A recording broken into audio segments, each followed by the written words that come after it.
Welcome, everybody, to another episode of Dynamite D20, the continuing campaign where we are playing Lancer, TTRPG about mechs and their pilots. Supplanted D&D is my new #1 TTRPG, so that says something. It says quite a bit, actually. But I like a good rock'em sock'em throwdown with mechs, big sci-fi robo action. It's a good time. Once again, I am Steve, the Game Master. This is a custom-written campaign by me. It is not a pre-written module.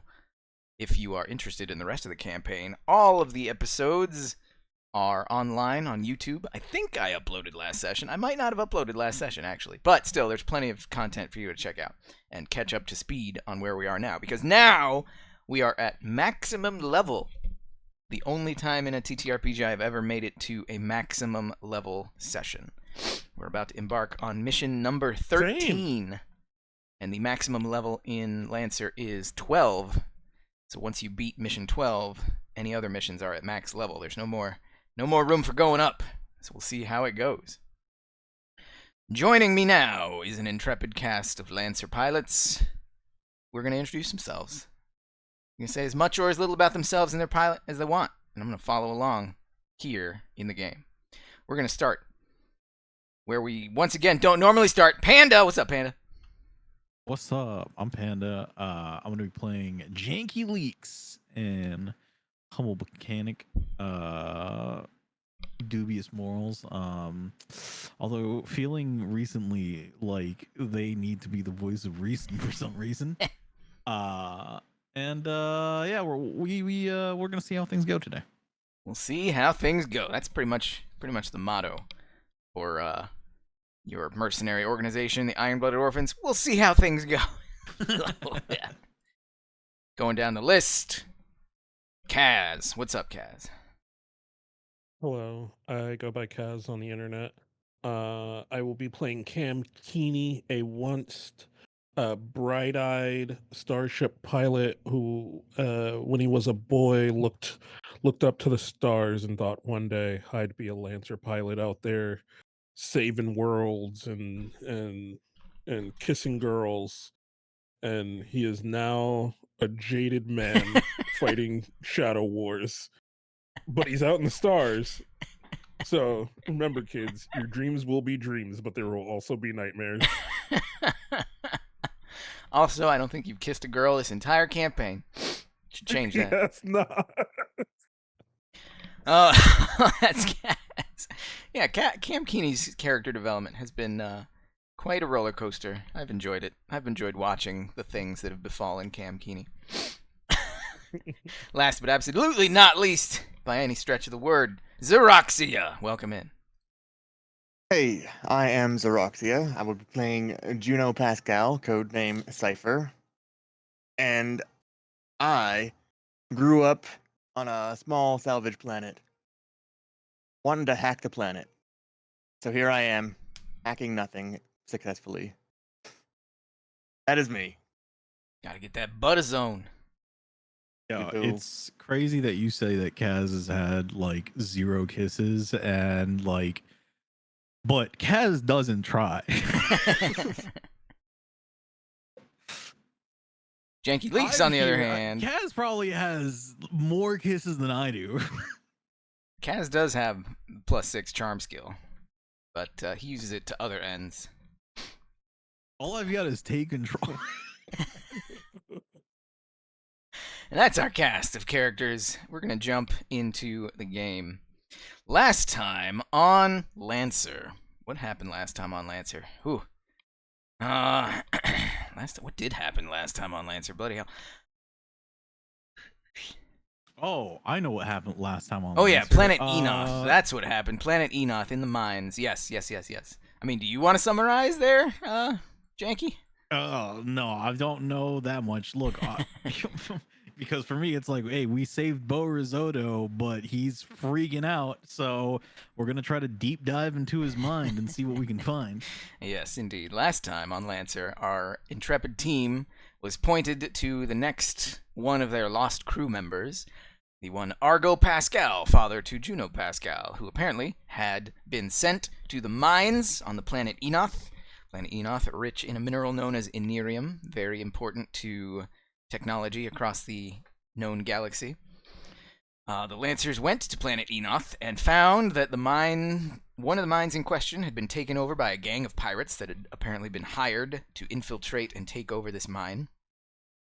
They forced their way in, fought past the pirates, went deep, deep, deep into the mine, discovered really weird ancient ruins that seemed to predate old Earth even. And down in the deep, deep recesses of these ruins, they ran into none other than Beaux Risotto, who apparently had been conditioned in such a way that he was a complete, zealous servant of House Reeds. House Reeds being one of the noble houses of this star system, with their base on Zentus, known for their weapons testing grounds. Through the course of the fight, it seemed as though Beaux Risotto did not care who he attacked as long as he could complete his mission. His mission was to retrieve a gigantic crystal of supercharged Enerium that seemed to defy physics. The Lancers, however, stopped him, destroyed his mech, but even as he climbed out of his destroyed mech, he tried with his bare hands to pull the giant superheated crystal away, giving himself some bad burns in the process, before our Lancers incapacitated him, dragged him back to the ship, and took the crystal for themselves. On their way out from the mines, they ran into Argo Pascal eating a hot dog. Cam Keeney slapped the hot dog out of his hand, so that was a little bit rude. But Argo, never one to hold a grudge, was glad to see everybody, and he rejoined them. Seemingly, he had nothing wrong with him.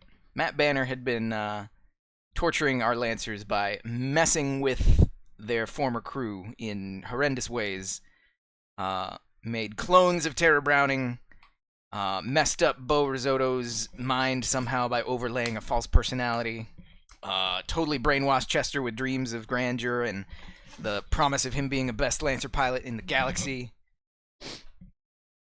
Argo Pascal, however, he seemed his old self as soon as they found him. So everybody's back on the transport ship that is now bound for Bombus. On their way out of planet Enoth, the team committed a little bit of a faux pas. When they were We need to talk about that. when they were leaving, they had the big crystal on a truck, and Yeah. anything that comes That out was before. anything that comes out of a mine under the domain of the Enoth Mining Corporation is subject to search and, is technically the rightful property of the Enoth Mining Corporation. But it wasn't under the control of, I'm just saying. When- You can take it to the courts. when the Lancers pulled up with a big old truck with a big thing under the tarp, the workers there were like, "Oh shoot, we gotta call the boss about this. We gotta talk about this. This is bigger than us. We gotta do something." Instead of waiting for them to call the boss, they basically pulled a Fast and Furious, where Chester NHP took control of the wheel and Super Tokyo drifted onto the ship, and they blasted off without clearance. And blasting off unauthorized clearance, you don't know if there were people hanging around the shipyard that might have gotten hurt. We don't know, because you just left without It's a damn shame what happened to those people. without going through the proper procedures. And so Enoth has marked you as criminals because you stole Enemies their of the property. state. And in doing so, because you got in bad with one of the noble houses, now they have to play the politics game, and House Rattown of Bombus is forced to rescind most of their patronage to you. Because this whole star system is trying to get onto the Union core planet status, and if they all erupt into petty feuds and wars against each other, that goal is not going to happen as quickly as they want. So Bombus is playing the political game, and they were forced to sever ties with you. So you no longer have them as a patron. They will not print mechs for you. They won't provide free transport. They won't give you free room and board. They won't arrest you on site. You're just, people now on the planet. So that happened. Usually garnered some favor.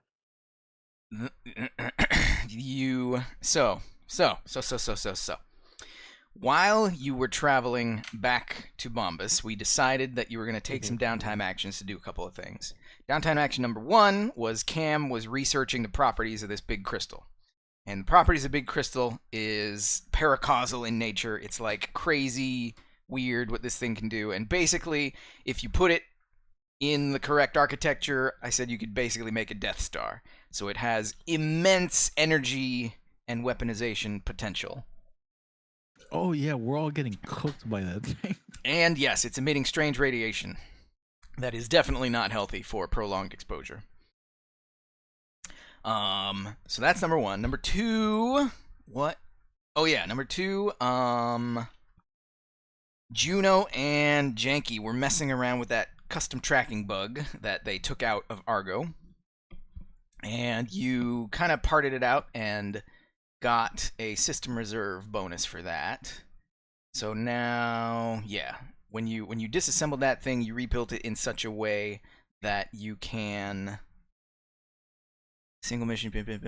Oh yeah, you repurposed it, and we randomly rolled for a single mission use piece of gear, and you rolled for that Assiso stabilizer. So you have a 1 mission use of an Assiso stabilizer, which gives overshield. In Cam's investigation of the crystal, he also grabbed some of, or on the way out, I don't know. Cam at some point grabbed some shavings of Anerium from the mine, and while he was researching the crystal, he also took a look at those, and you could trade those in for just straight up money, or you could trade them to people for favors, or you could use them to integrate into your mech for increased bonuses for 1 mission. At the end of last session, we were kind of spitballing what kind of things you were going to do next. Ideas that came up were that the big crystal was pretty dangerous, and you were kicking around the idea of giving it to Union for safekeeping. The fate of Beaux Risotto still remains unclear, because he is definitely... He is still got this false persona overlaid on his brain that makes him hell-bent on serving House Reeds, and because he failed the mission, he's basically become a lethargic sloth, a lump of a guy who won't even eat and has to be kept alive with intravenous methods. All the while, on the way back, the way back takes about a week or so, and all the way back, Concord is basically just sitting with him, making sure the IV stays in, and just straight up talking to him. He doesn't do much talking. It's clear that, yes, he has slumped into a mental state of failure and wants to die. The idea you were kicking around there was to search around and somehow find somebody or something that would allow you to make the effort to remove this brainwashing from Beaux Risotto. The idea that you kicked around was possibly inquiring with the princess, quote-unquote princess of House Rat Town, who seemed to enjoy y'all's company after the thrilling adventure you took her on under the water, which I think was about 4 or 5 years ago with the Time Reckoning. I'm gonna have to debase myself. So that was an idea that got kicked around. Not necessarily. The facts, as we see them, is currently you have no patron and no immediate way to print mechs or even repair your mechs. You have no... The only allies, the only straight-up allies you have on Bombus are the 4 servants. Sister Eliza and Brother Thomas are still on Bombus. They've been having a beach day. A beach. They've been having a beach 4 years, Beach apparently. For 4 years? Yeah, good for them. They're having a good time. Well, it might not be. I mean, who knows what they were doing? One way or another, you have an ally in the 4 servants, because they've still been watching you, and you have done nothing to jeopardize that alliance. At least. Thank God, honestly. So you have that. You have the friendship of Sam, who is the actress that plays Captain Ulna in the Adventure Cove show. I don't want to bring her into this. You have an NHP Chester, who has computation powers beyond human reckoning. You have Argo Pascal back in the saddle, who seems to be his normal self, who is nothing if not creative and resourceful with junk. You got Tara Browning. Hey, I mean, Tara Browning, master of logistics. And Concord, who has ever been a voice of reason in dire straits. So that is the situation you find yourself in. Back on Bombus. You have been allowed to... We're going to say... We're going to say... How should we handle this crystal? The crystal is still in your possession, and nobody's going to take it away from you. Narratively speaking, we're going to say that... We're going to say that the pilots of the transport ship... We're going to say you made friends with the pilots of the transport ship. Friends enough that they're not going to rat you out, but they aren't friends enough that they would, go against major House Rat Town rules for you. So they'll be like... Nor would we want them to. Yeah, they'll say, just keep your heads down, man. You guys are pretty cool. That was an adventure that they hadn't had for a long time. They were just used to, straight up supply runs and nothing exciting. They got to have a little fun. They got to see some mechs in action. So yeah, they'll sweep this under the rug for you.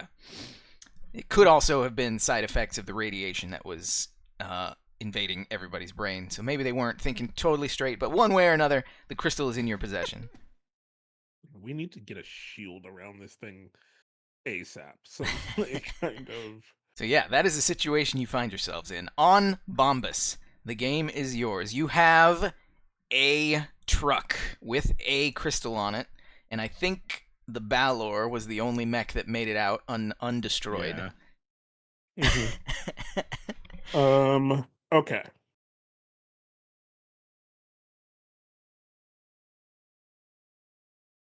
Can we check on Myrtle the turtle? You may absolutely check on Myrtle the turtle.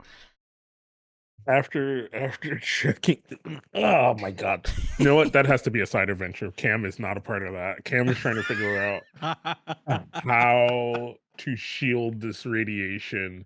I think Cam's order of operations: get this thing behind some kind of shielding from the radiation. Is number one.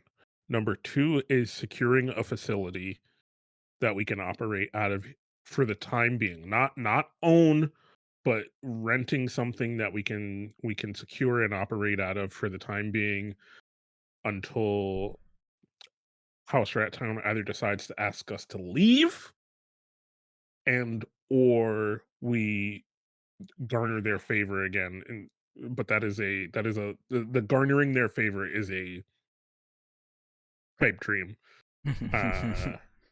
So those are Cam's top two priorities right now. Okay, we'll go through and just check in with all the Lancer's priorities. That's a good list. That's a good list for Cam. Juno, what are your priorities at this point in time? My priorities. I want to work with Argo to see if we can find a means or a place that we can acquire the equipment to deep dive into Beaux. I think that's my main thing. I wanna fix Beaux up. Anything else? That can be the big point. I also want to check in on Myrtle the turtle. All right. And Janky Leaks, what are some of your priorities right now? Priorities. Say hi to old friends. But also start probably go see the princess and grovel. Grovel. All right. Okay. I will bark if she asks me to. All right. So that gives us a good spread. Of adventures to have. First and foremost, however, since we are going to engage in a version of downtime activity, we need to see how the Iron-Blooded organization is doing. Cam Keeney, roll a d20.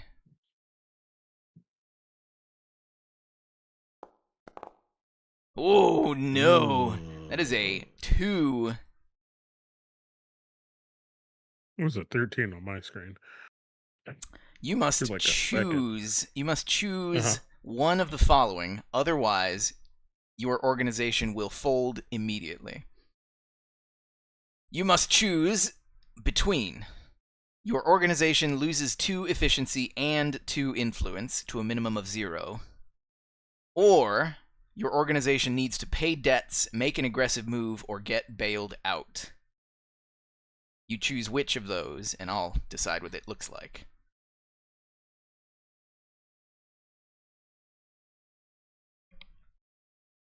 So straight up lose numbers, or Yeah. have to make a call. I. Oh. Currently, you have 3 influence and 6 efficiency, and you'll lose 2 of both of those. So your influence is going to be only 1 if you go down, but you'll still have a healthy amount of influence, or efficiency. Yeah. Efficiency, just not the influence. I think we go option 2. All right. Would you like to pay debts, make an aggressive move, or get bailed out? It's 3 options, right? Yep. 1, 2, 3, 4, 5, 6. You get bailed out. Oh, bail. You have to get bailed out. Okay. So. We all know that the Iron-Blooded Orphans have a morally gray sheen to it. And even when you were like setting up recruitment centers on Goshen, the lady that you hired, Yali, she was like, "What kind of people are you looking for?" And Juno was the one who set that up, and you're like, if they've done some bad things, it's not the end of the world. So, as a result of that, the Iron-Blooded Orphans have taken in some slightly less than reputable characters. And some of those slightly less than reputable characters made some bad choices. I want to say that they're following your example, but there's no way they would have known about you guys. Maybe it's just the will of Ogma that your actions are carrying through the universe back to your employees. But they made some bad decisions and brought down a storm of bad PR on the Iron-Blooded Orphans. And so you need to get bailed out. The person who is going to bail you out is one of the only people who's close enough to the Iron-Blooded Orphans to do such a bailout, and that's going to be... I want to say... It's been a long time. I want to say... A long time. Could have left you without a dope beat to step to. Where did I put? God damn it. Don't worry, I heard it too the second it was said. There it is. Emerald AR Indulgences. Emerald is no stranger to manipulating the public, and Emerald AR Indulgences has to step in and bail you out. He smooths over the PR nightmare because he is well versed in the field of media. Has to straight up fire the questionable individuals that made the mistake. And as kind of the conditions of him bailing you out is that all of your equipment back on planet Fafnir and anything that gets sent out is now branded with Emerald AR Indulgences logos and color schemes And he was a very, Elton John-esque type individual. So all of your gear is very flamboyant and ostentatious, all in the name of fashion and AR indulgences. And yeah, some that could definitely affect some of the quality. Because if you roll into a jungle scenario with bright pink feathers on your mech, you're gonna stand out a With a little fucking bit. bejeweled mech? Yeah. So that no, that no might shit. that might affect the quality of some of your missions that happen in the background. But people will still continue to hire you at the very least, and that's what counts. So now, the Iron-Blooded Orphans have transitioned from rough and tumble military spec ops kit and gear to like a chorus line in the field. All right, good job. Studded, sequenced, fucking color-coded mechs. The next generation of fashion for your mechanized chassis. I want to believe that a little blip goes off on my phone and I just like start scrolling. I'm like, what the fuck? Call Cam. Cam. No mustard. No. Yeah, Cam. What the fuck am I reading on the news? What are they saying about it? Are these the new? What did you do? That moment in conversation when you're trying to look something up but keep the conversation going. I mean, we've done a lot of things. What do you? When I find you, when I get back to the ship, you're fucking dead. And then I'm in the jungle. In the jungle. Oh, that's a bright color for the jungle. None of those are green. All right. Okay. And then I think I passed the message along to Terra and the Terra clone that Hey. yeah, we have a PR nightmare. Well, yeah, Terra replies back. Well, we avoided a big PR nightmare. This is just this is a whole new nightmare. We'll deal with it. Just keep your eyes on the prize there, Cam. Send her a thumbs up emoji. Terra clone. That's how you know you're losing it. Terra. We gotta think of a secondary name for her.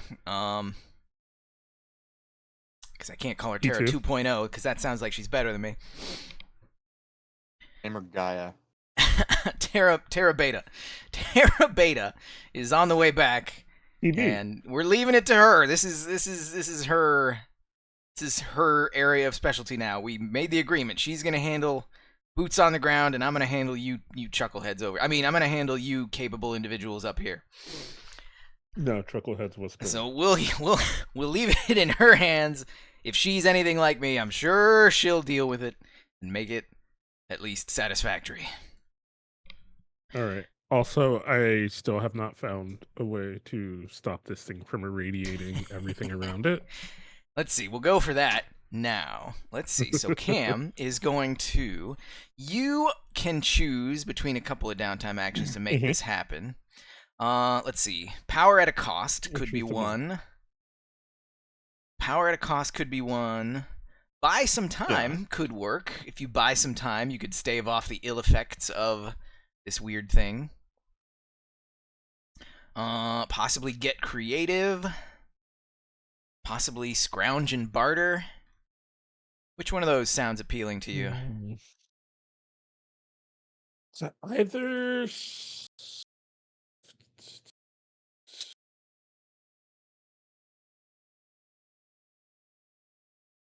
Power to cost, buy some time, get creative, scrounge and barter. Yeah, those four. It's either power at a cost or scrounge and barter. So one is power at a cost. All right, you're going to scrounge and barter, it looks like. When you scrounge and barter, you try and get your hands on some gear or an asset by dredging the scrapyard, chasing down rumors, or bartering in the local market, or hunting around. You want radiation Go to shielding. Go to old Bombus Craigslist. You want radiation shielding for a. You basically want a radiation shielded shipping container, because that's pretty much what it's going to take to encase this whole thing. That's not out of the question. That is definitely not out of the question. So, roll. But it is hard to bring up in conversation. Roll a d20. Let's say. Oh well. I was gonna possibly give you some bonuses to that. Where's Cam? Would anything make sense? Describe to me. So, you are on the planet of Bombus in Whisker Bay, which is mainly a tourist spot. Let me pull up my Whisker Bay notes. The main points of Whisker Bay are the Civic Center, which is where the government is. There's numerous luxury resorts. There's Adventure Cove. There's that one nightclub that was kind of like the James Bond spy dream, because underdealings get done there all the time. And there's also the local K's, which is all the local population, the locals who actually live here and are not just tourists. Those are the main points of Bombus. So describe to me like where you would go and how you would talk and what you would do to look for this big shipping container. Okay, so this is, I think, this is the processes I think Cam would have. Is this planet primarily funds and feeds itself off of its attractions and tourism, which means they have created little pocket spaces that may in their attractions and things like that, that may be things that they need resources from other places. So they probably have extra cargo things and stuff like that from ferrying things off to other places, and they probably have some decommissioned ones, or just ones that are probably not up to current standard but would work for housing some kind of radioactive material for at least a while until we could find a more permanent solution. So my thing would be to find like the people who do transport and stuff like that, and try to weasel into a conversation that like, oh, we're moving some things off planet, we just want to buy or rent or whatever would be the easiest in conversation, an old container just to move some shit off planet. All right. So you rolled a natural 8. I'm going to give you 1 advantage on that. So as long as you roll a d6 and it's not 1, you'll succeed. Okay. 1 in 6 chance to fail. Go for it. Hey, you're fine. So, you ask around, and yeah. Much of what you said is true. They do indeed ship stuff on and off planet all the time. Let's see. Curiously enough, you find that the local K's have locals that are hoarders. You know, all the planets have them. So there's some hoarders in there that the local K's are not nearly as nice as the resorts, obviously. So the local K's, the housing in the buildings, it's the area outside of Disney. Yeah, the local K's are often as much just ramshackle buildings crafted out of whatever, instead of actual to-code building specs. And one guy out there, he's got a lot of land, but the only buildings on there are basically old shipping containers. And you get in a chat with that guy, and you talk with him, make some friends with him, have a drink with him, and say that you spin a yarn that you You like his lifestyle, and you want to emulate that lifestyle, but you need a shipping container to do it. And he is one of those guys, you know. How do you tell if somebody's a van lifer? They'll tell you if they're a van lifer. And he's like, "Yo, you're not gonna regret this. You're gonna be the best. Oh man, it's the best. Oh, you're gonna love it." So he's more than happy to show you around. And in his showing you around, you definitely see one that fits the bill. It's old, but it's intact, and it's got the shielding you want. And because he likes the cut of your jib, he doesn't charge you an arm and a leg for it. You manage to get, you obtain a large shipping container, large enough to house the crystal. Between the truck you have and the Balor mech, I'd say you can move this thing around with relative ease. It's not going to be discreet by any means, but you'll be able to move it around wherever you want.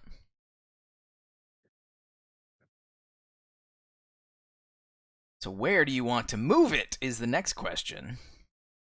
I think that would come in my finding a place to rent for now, just to house everyone.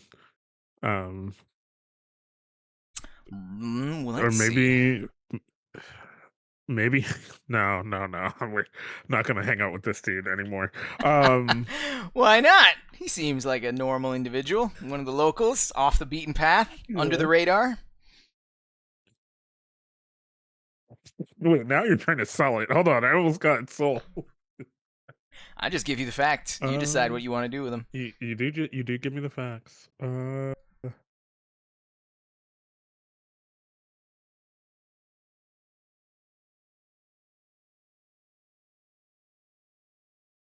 don't know what the dice keep talking to me.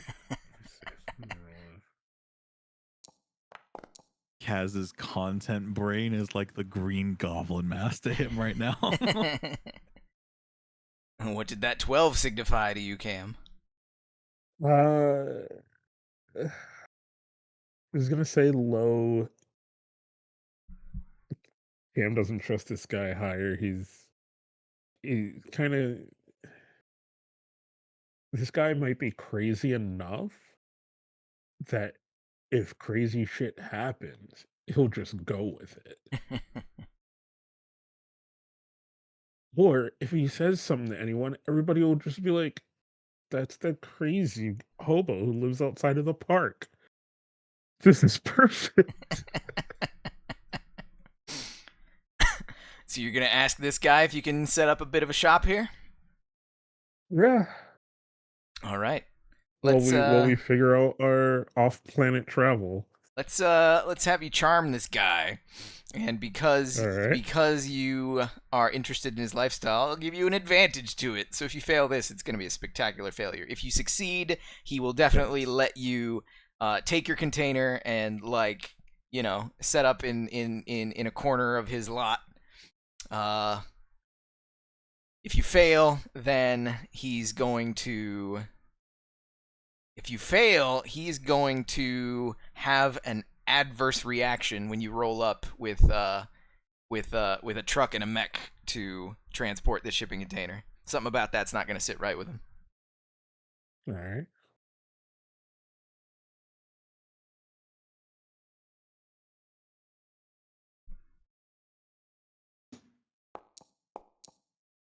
Oh, flying colors. Critical success with all that noise. We saw it coming. But yeah, 22. He is ecstatic that somebody has finally validated his choice of life and wishes to share his way of living. And so yes, he will give you a nice chunk of his property to set up shop, and you take all the time you need to prepare your new house. He's calling the shipping container your new house. So there you go. You can put the big crystal inside a shipping container and have a place where where you won't be constantly scrutinized by tourists or political figures or local police forces or anybody else. Well done. Perfect. Well done, Cam. You just have to put up with the you know, basically, sort of the analog is like doomsday prepper mentality, van life or doomsday prepper mentality. No, essentially, Kaz moved us to the trailer park. Yeah. And you know, this guy had on like the equivalent of like Crocs and shorts, but at some point he started walking around in a nude. I was just like, all right. Oh, shifting gears down to we're gonna go to Janky Leaks next. Janky Leaks, your prerogative was to visit the princess, was it not? Yeah, I don't know what I'm asking for though. What do we need? Well, the facts once We again. need. The facts as we see them are A, patronage has been revoked to you, so you could try and repair that if you wanted to actually like print mechs and get the benefits that you had before. 2, part of the end of last session was that you know that the princess is an adrenaline junkie, so she might be on board to help you find some crazy way of delving into somebody's brain to try and save them from themselves. Yeah, that's the one. That's what I was really going for. Yep. Or I don't know, she's older. You might have trying more to of a blow connection hot with air. her. Maybe if we'll go. I'm going the adrenaline junkie route just because like I will. it's one of those things where like you want to give someone like when somebody wants something enough, you give them too much of it to see how they like collapse in on themselves. So let's see. I will say what Cam called it is Operation Steaming Pot of Gumbo, because we are trying to burn gumbo so that a phoenix rises from the ashes. We are trying to cause this man to have an ego death. So let's see. Give this man some ayahuasca. Janky Leaks. Describe to me, Janky Leaks, how you are going to attempt to schedule a rendezvous with the princess and what type of interaction that you are trying to have with her. Do we have her contact info? You know that she is daughter to the Prime Minister of House Rattown. I don't think she gave you like her personal contact information or anything. Unless, what did she give you? She gave you a keychain, right? Yeah, she did. She gave you a keychain. Janky Leaks. Let's see. Mission reserves, Janky Leaks. Fancy House Rattown keychain. All right. Janky Leaks. I will also say she is an adrenaline junkie. You could probably follow the news, figure out some paparazzi. There has to be paparazzi. They're essentially famous, right? So there has to be people who constantly want to write stories about her, and we've been gone, so she has to get her fix. I don't want to be a creep right now. Yeah, but you're just trying to figure out what she's been up to. Janky Leaks, To first and figure out foremost, what would you are a mechanic. Roll me a d20 with d6 advantage. If you succeed, you will discover something about that keychain that you didn't notice until this very moment. If you fail, then you're going to break the keychain in such a way that you don't ever discover what I would have told you. All right. Oh my god. Wow. All right then. Ace mechanic. You see, that's crazy. Okay, so this is great. So Cam asks to borrow your Balor, right, to move the crystal, right? And as you, okay.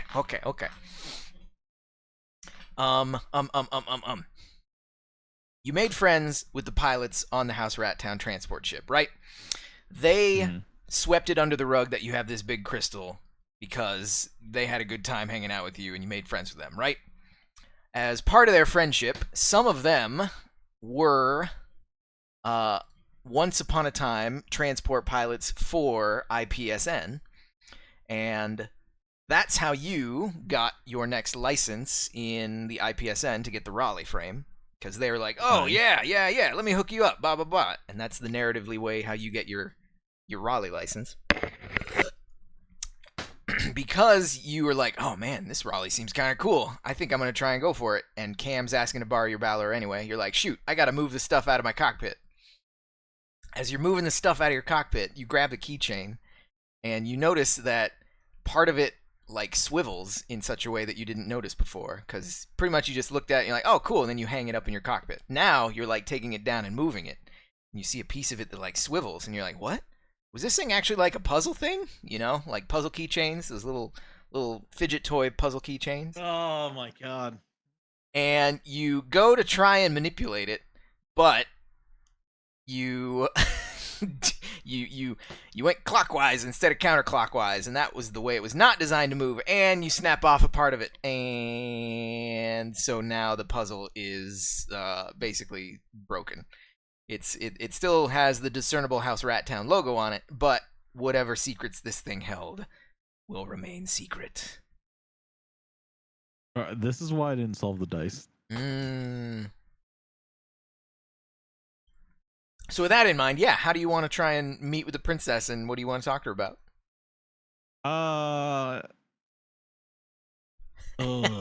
There's no good way of going about this. You know what?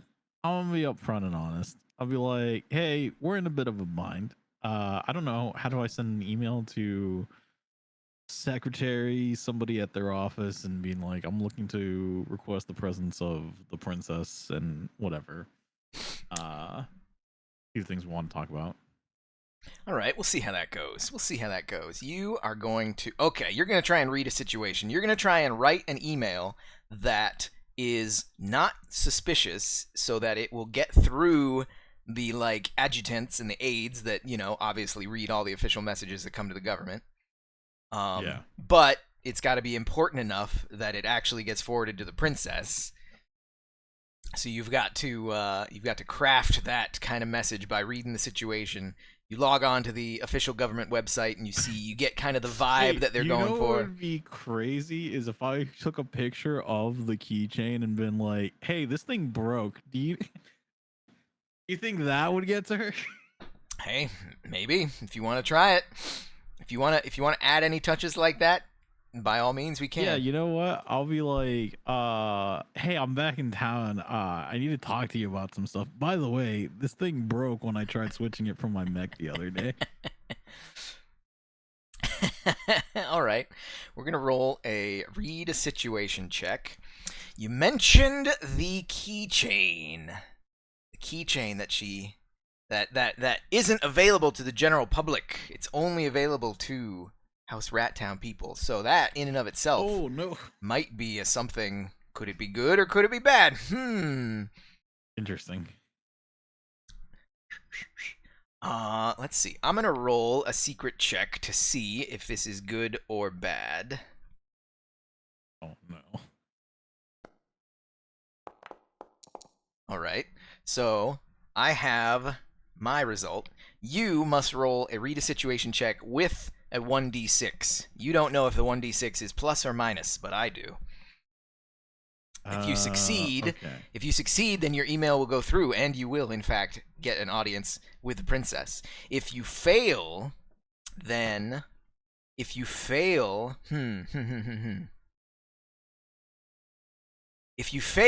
gonna say that instead of getting an audience with the princess, you get an audience with her now current boyfriend, who is the type of boyfriend who reads emails. Okay, cool. Yeah, sure. All right, read a situation with a d6. I'm gonna do +1, but like we'll figure it out afterwards.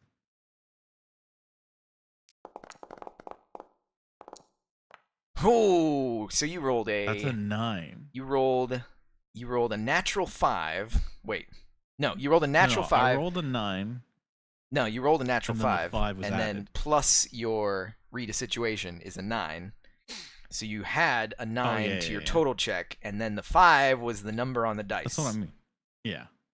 The 5 was actually detrimental. You rolled A 9. you rolled Fantastic. you rolled a 4 total on your check. Wait, how did I roll a 4 total on my check? Because I have a +4 to read a situation. you rolled a natural 5. Natural 5 plus Right. 4 is 9. Right. Minus 5 is 4. Oh, yeah, you're right. God. You All right, cool. you you get a threatening email from the princess's current boyfriend, who, being in a position of power, or being close to the position of power that he is, seems like it's Okay. gotten a little bit to his head. And Yeah. you get a message in your inbox that is that. Ooh, let's see how dumb this You guy know is. what? Let's see how dumb I've this wanted guy to is. crash out for a while. Let's see how dumb this guy is. 12, he is. Oh my god, this is about to be fun. 12, he is not dumb. 1, he is very dumb. All right, he's not super dumb. So you get a message in your inbox that is not from his government email. It's from his personal email. But this guy comes back to you and says that his name is Santiago. Santiago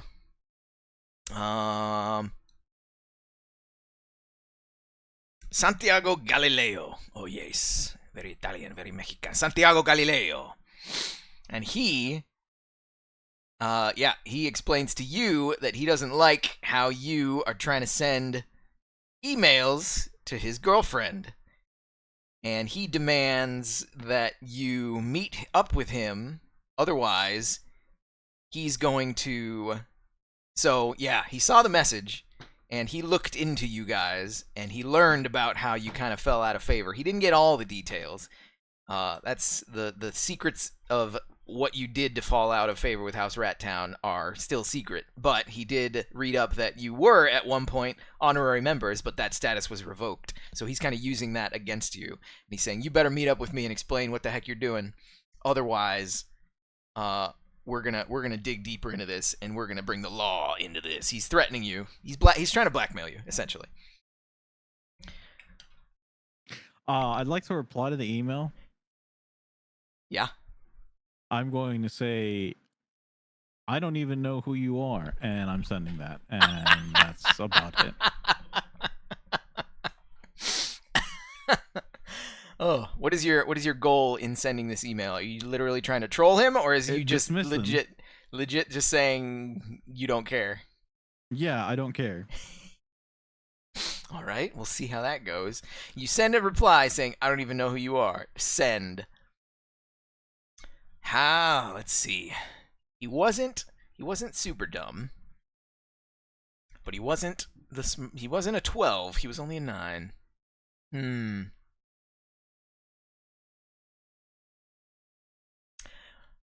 So after you send that email, what are you gonna do to further your attempt to contact the princess? Would be the next question. Show up. You're gonna go to. I'm just gonna knock on the door and be like, You're gonna go to the government center and just try and have a walk-in meeting. yeah. All right. Let's see.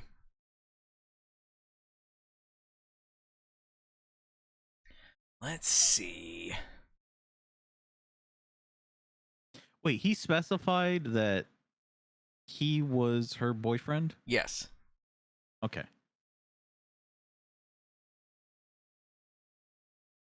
So you're gonna go to the government building. Like, what time of day are you gonna go? What are you gonna be wearing? Who are you gonna talk to? You gonna try and go straight up? Are you gonna go through the secretary? You're gonna like, what are you gonna do? Do I know anyone there? I don't think I know anyone there. The only person related to House Rat Town that you specifically know is the guy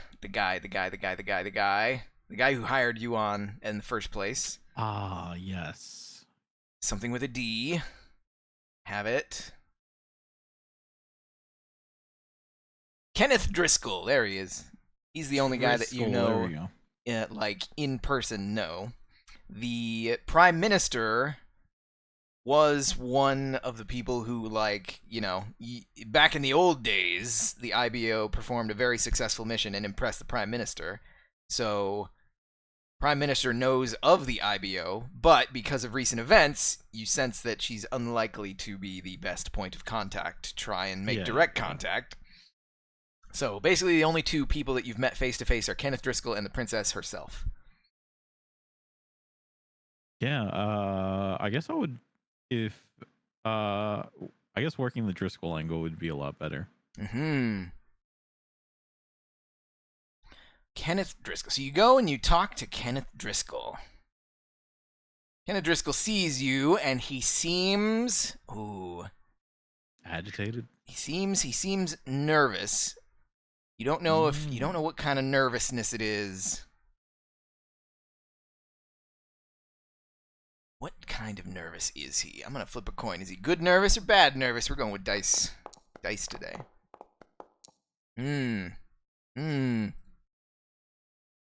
All right. You go and see Kenneth Driscoll, and he seems bad nervous when you walk in the door. He's he sees you. His eyes get wide. He starts chewing on a pencil's eraser, and you see little beads of sweat forming. But he still greets you in his professional fashion. Look, I'm not the Inquisition here. Okay, Kenneth Driscoll. Well, it's certainly been a little bit of time since I last saw you here, Mr. Leeks. Unfortunately, I feel as though I'm going to have to shut down whatever request you have for me before it even leaves your mouth.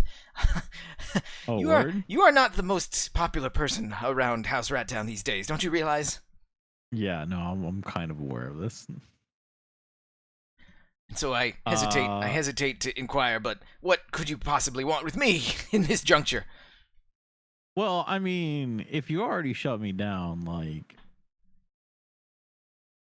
what's the point in saying anything, honestly?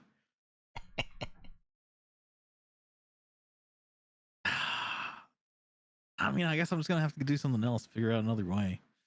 I would turn around and walk out. As you turn around and walk out, you bump into the princess. Oh.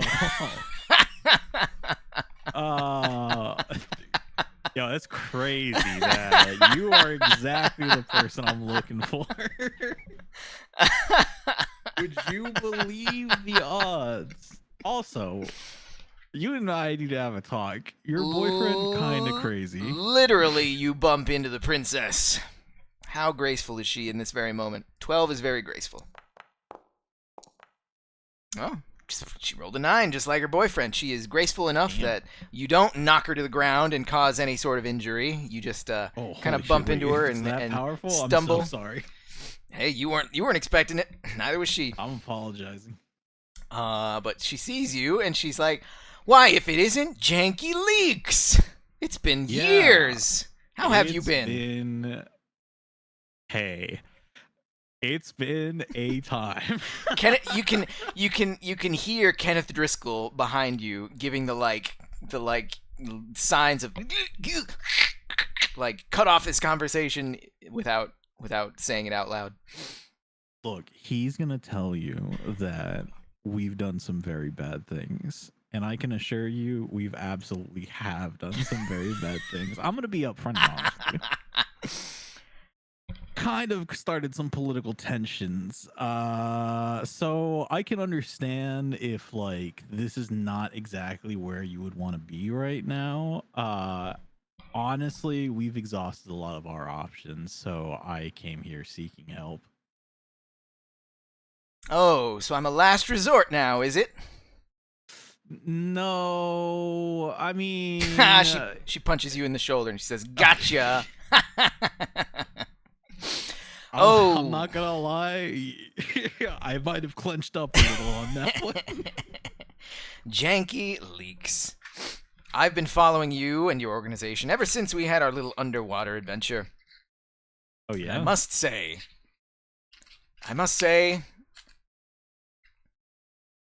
What does she must say? She's been following your adventures. And all right, I'm gonna. Oh, I've been private rolling. I'm gonna private roll again to see how she feels. Ooh. She leans in slightly uncomfortably close, but perhaps not uncomfortably close because she has grown into quite an attractive young woman. And she whispers at you, and I say, burn the place down, Janky. Burn it all. I mean, she's pretty cool. She gives you a knowing wink, and she says, we should continue this conversation. Hey, wait a minute. You have a boyfriend? Yes, and he's been sending you emails, hasn't he? Yeah, it's actually really creepy. I've been playing it off really cool, but he's getting to the point where, like, I'm now starting to be like, I need to watch over my shoulder. That was really my mother's idea. He was fun for a little while, but to be perfectly honest, he's getting a little bit tiresome. If he gives you any trouble, just let me know. Honestly. Okay. I mean, yes. I can take care of it as well, but like, honestly, it seems like there's a problem that needs to be addressed, though. Oh, I'm sure he's harmless. He's got a little bit of a Napoleon complex, I think. Anything that challenges him, he just gets riled up about. Consequently, his favorite mech is the Napoleon, so there's that. That's but wild, actually. We should talk about this in further detail. What are you doing tonight? Nothing, actually. Excellent. Meet me here, and we'll talk more about this. And she hands you a card that is for one of the... it looks like a fancy-looking establishment. Yeah, it's a fancy restaurant. She invites you to a fancy restaurant. 7 o'clock. Be there. Don't make me wait. Yes, we'll do. Absolutely not.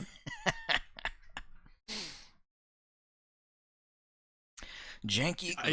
She's gonna leave. Oh no, because I'm literally in Driscoll's office. I'm the one that has to leave. I'm like, okay, cool. Well, I'll see you at 7. And then I literally run around the corner and I'm like holding the thing with 2 hands, looking at it like, what the fuck just happened?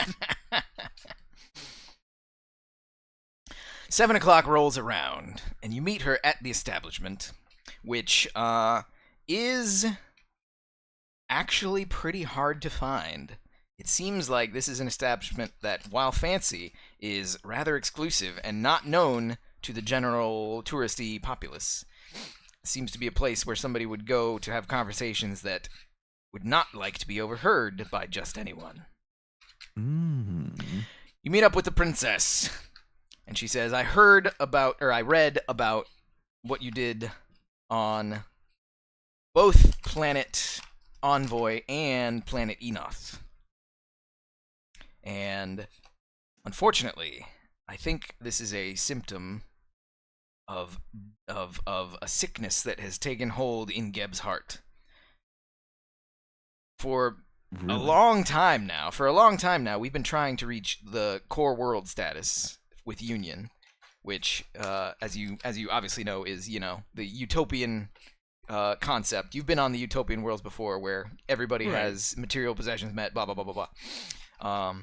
Geb's heart isn't there quite yet, and the way things are going in the princess's eyes, she thinks that pretty much Bombus is the only one that's been taking it seriously. She has seen all the dealings that the other planets have been doing, all the other shenanigans that the other noble houses have been doing, and she thinks that they're going to screw it up for everybody. And as she's talking, you kind of realize that she's right. On Enoth, you heard that House Reeds, hired the pirates to infiltrate the place and take over the Anerium mines. On Planet Envoy, that place was just all kinds of messed up, and it had secret cloning labs, and the crazy religion that was making people have their, religious escapades and follow the eye of a dead god instead of looking at practical solutions. Yeah. Del Centos, with its medical facility, seemed really, really, really eager to have Just the mad ability to sketchy. research NHP stuff. You haven't been to the what's the last one? Zentus? Oh, you haven't been to the actual planet Zentus, but that's where House Reeds is based.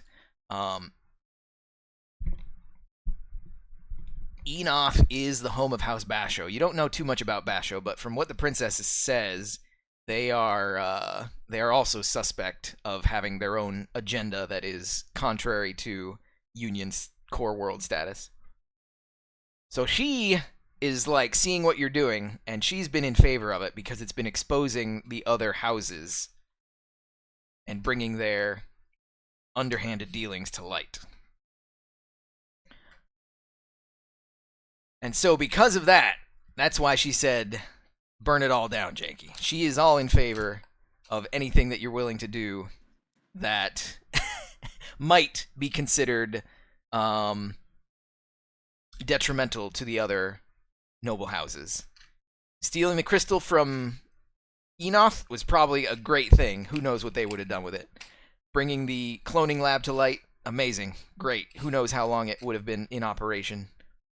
The fact that you brought back Gumbo with his brainwashing condition, and the fact that he's right now saying that he's a loyal servant of House Reeds, it's just proof of what the heck has been going on and what they are capable of allowing. So after all that, she asks you, so what's the plan?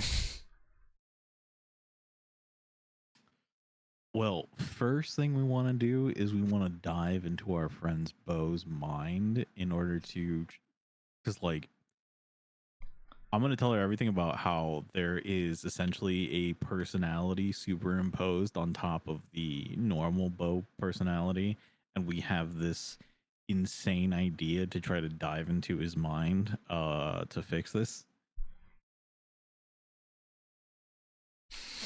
She looks at you with thin eyes.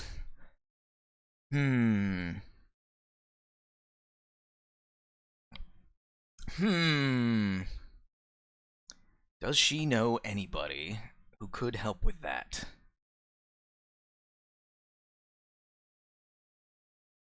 She has the only... So, she doesn't have any technology at her immediate disposal. And Planet Bombus is... Planet Bombus has been pretty much the only one that has been on the level with this whole core world thing because they've been having it so good with their tourist industry. They have seen, the diaspora of the universe come and go. They've never had the need to do underhanded dealings. They've never had the lust and desire to develop weaponry and stuff like that. So in their suite of operations, as far as the Rat Town government goes, they don't have anything that would even closely resemble that. Right. Her idea is that because so many people come and go from this planet, both seen and unseen, there's got to be somebody around here that could help out with that. There's got to be some traveler, or perhaps hidden in plain sight, somebody that must be able to have the technology that you want. She suggests that you, since she wants you to try and write another email, is what she wants you to try and do. She chuckles because she references how poorly you wrote the one that was trying to get to her. But she has faith. She has faith that you can do a better job this time. That is so rude. I'm just giving you the facts, Janky. Don't worry. It's all in good fun. It's fine. But she wants you to write an email and post it to, kind of like what Cam said earlier. Basically post it to Bombus Craigslist. And write an email that is just on the nose enough where that anybody who's looking hard enough will understand what you're trying to do. But to the average Okay. layman who's just looking to, buy an antique tea set. It's just going to be like, oh, well, that's not what I want. Post it on there and see who comes a-calling. Ooh. Well, I don't even know how I would word this. Let's see. Well, you got to read a situation again.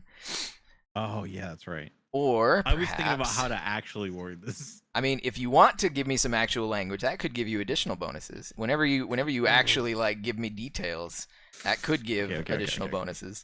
But if you just want to go with you could basically read a situation is the main skill that you have for this task.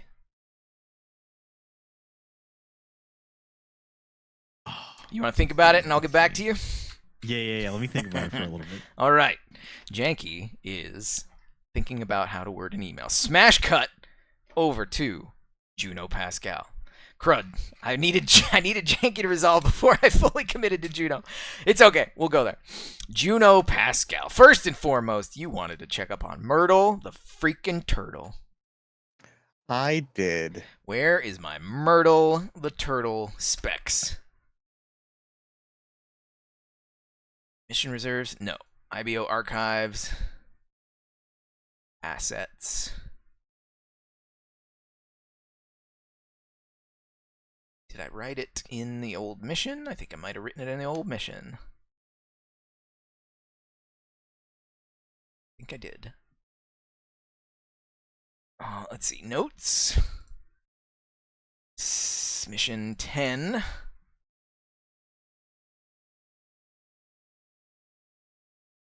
Shoot, where did I write it? I know that Myrtle the Turtle has a bonus, but I don't know what that bonus is. Oh, it's let's see.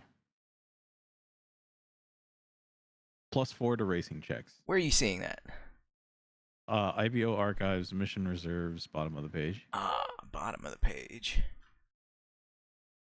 Oh, Myrtle the Turtle. Duh. +4 to racing checks. Juno Pascal. Roll a d20 +4 to see how Myrtle's been doing in the races these past couple of years. Last time, yeah, because you were away for a while again last time. She made a chunk of money.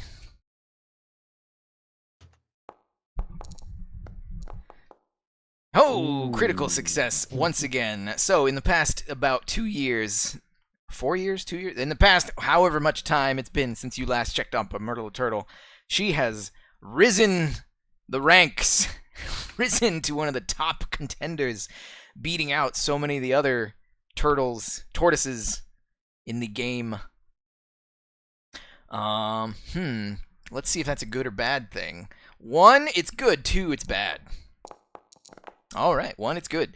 Become a fan favorite. It would have been bad because she'd been winning so much that nobody wants to race her anymore. So it's like, no races equals no money. But because she's become a fan favorite, she's generating so much tourist income that even if the tortoises that race against her lose, there's still the guaranteed payment. You know, like, if you go in this fight, you're guaranteed X amount of dollars, even if you lose. So there's all that. So people are still very much willing to race Myrtle the Turtle, even though they pretty much know they're going to lose. Yeah. It's great parlays, right? You bet on one just to secure some money, but the real bet is on 2. So you get some money. How Does much? Myrtle the Turtle have merch? Yeah, I'll say with that critical success, Myrtle the Turtle has merch nowadays. Merch. Oh yeah. Myrtle the Merch Turtle. Roll. The shirt is Myrtle the Competition. Myrtle the Competition. Roll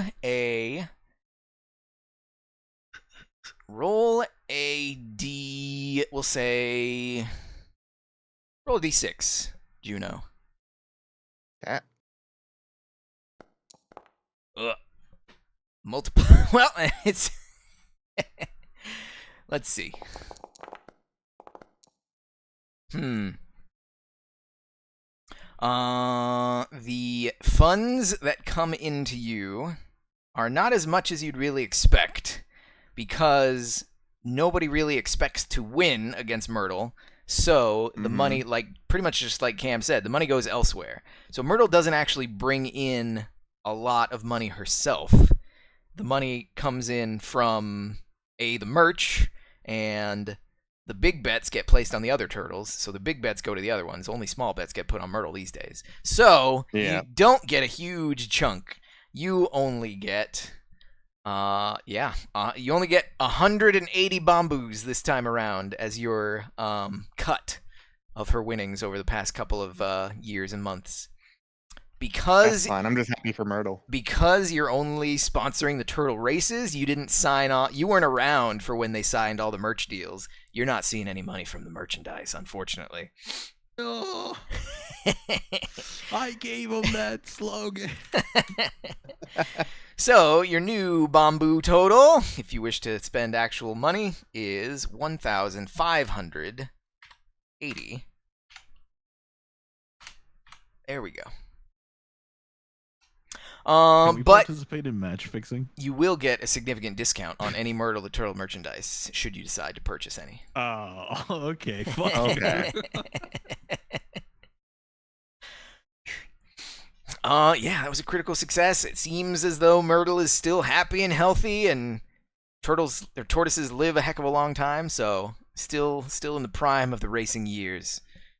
She hasn't contracted tortoise Achilles heel yet, or what is it? Like tennis elbow, but in your foot. I don't know. No medical concerns for Myrtle the Turtle. Glad to hear it. The second thing you wanted to do was you wanted to work with Argo to see if. What did you want to do with Argo? To find either equipment or a facility that we could work with on Beaux.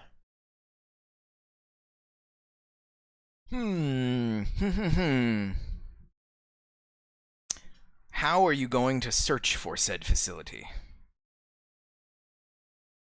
I mean, initially, probably OmniNet. And I don't really ask around anywhere.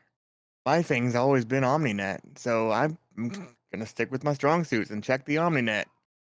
See if there's anything around, any equipment or any facilities that we could procure for the betterment of our friend. As you check the OmniNet, you log on to Bombus Craigslist, and you see a post that seems very keyed into exactly what you're looking for. It seems somebody out there has posted a message on the Bombus Craigslist that has been written in such a way it seems like they're looking for equipment. Let's see. Do you want to hear what I have? Let's see how good of a job they did. Janky Leaks, what do you got? I got seeking shaman to restore what was and remove what is. So that's okay. So that's your that's the undertones that you're giving this message. All right, I'll allow it. Janky Leaks, roll a read a situation check and give yourself a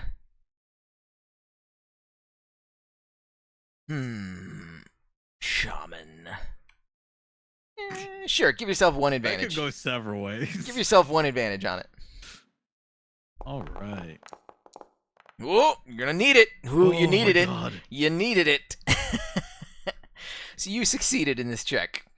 So yeah, Juno, you log on to the OmniNet and you see this email, and just based on the way that's written and what it's asking for, you surmise, oh shoot, Janky Leaks has written a message. And you already are starting to see some replies pop up. You're already seeing some replies pop up. I will let you use your hack skill in order to trace the source of some of these replies. Some of them are obviously not even worth checking into because it's like grandma sent the wrong email address. I would love to buy your tea set. Oh, thank you, dearie. But others are actually responding, and some of them are like trying to be equally cryptic about the universe's shamanistic practices and the restoration of the humors and whatnot. So Okay. you can use your hack skill to see if any of those are actually you can see if any of them are suspicious, and two, you can kind of backtrace to where they came from and get an idea of if they could help or not. So go ahead and hacker fix. If you succeed, then you will get an insight into one of the you'll get a certain special insight into one of the replies. If you fail, then somebody on the other side is going to see you instead. The classic hacker conundrum. Of course. Nice. 21, critical success. Easy. Let's see. Several of the replies you can immediately root out. How many of them are? Let's say how many? Two of them you trace as being like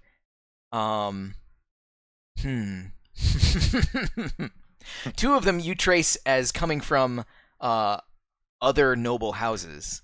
So some other noble houses are apparently monitoring the Omninet and watching on Bombus, and they have their own information monitoring systems. So you can tell that, well, there's like evidence right there, that evidence of the other houses spying on Bombus in this capacity. Mm-hmm. So you can take that for whatever it's worth. Two, the more promising leads do in fact originate on Bombus. You rolled a 21. Excellent. So, the most promising lead you open up, and the most promising lead that you open up, as soon as you open up, you can see a hidden subroutine that is immediately attempting to hack into your rig and figure out. You can see that it's not like trying to mess up anything, but it's definitely trying to gather all the information it can without being detected. But because of your check, you managed to shut that down, and in so doing, you actually decompile a little bit of this code base that's been trying to invade your noise, and you uncover a mysterious message. Oh? Let's see if I can show this to everybody. You should be looking at mysterious message now. Yep.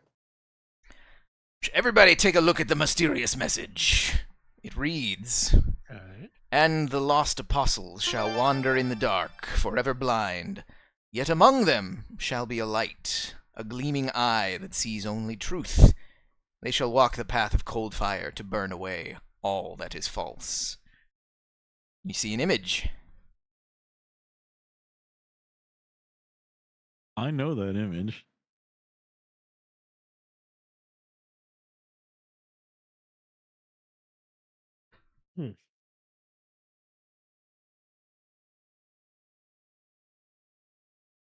Huh. That's Horus. Yeah. I'm assuming I have forwarded this to the team, yeah? You tell me.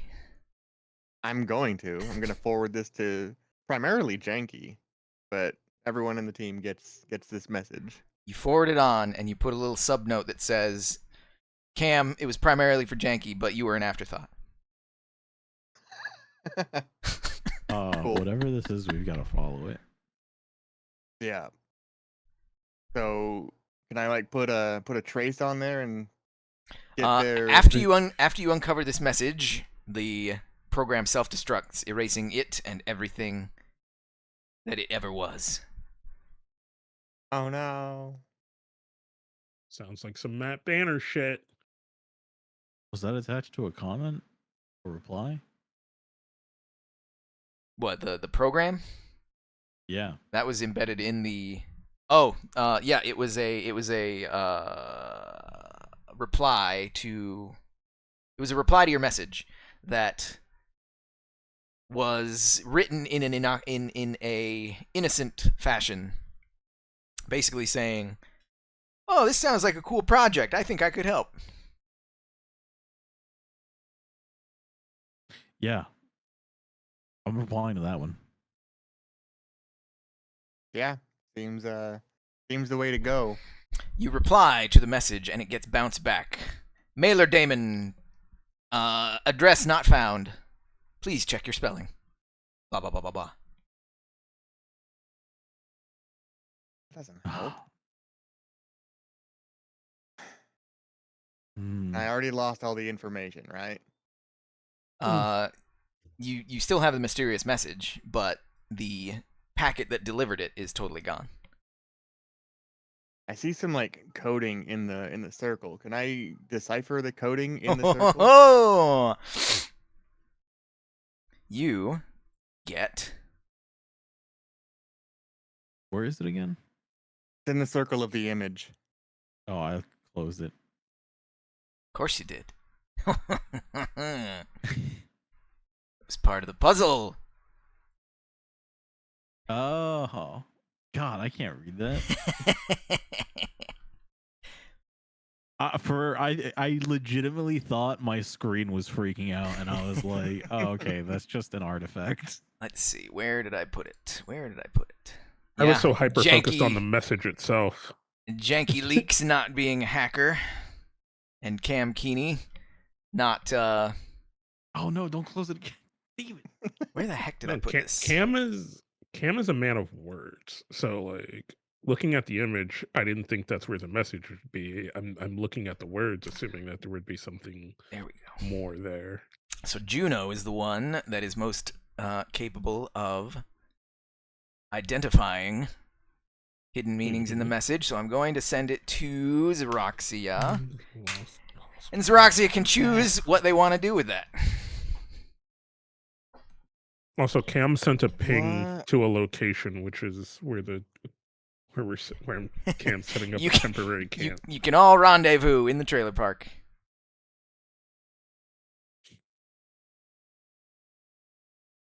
What does the message say? Huh? I don't No. rightly know. Are these coordinates?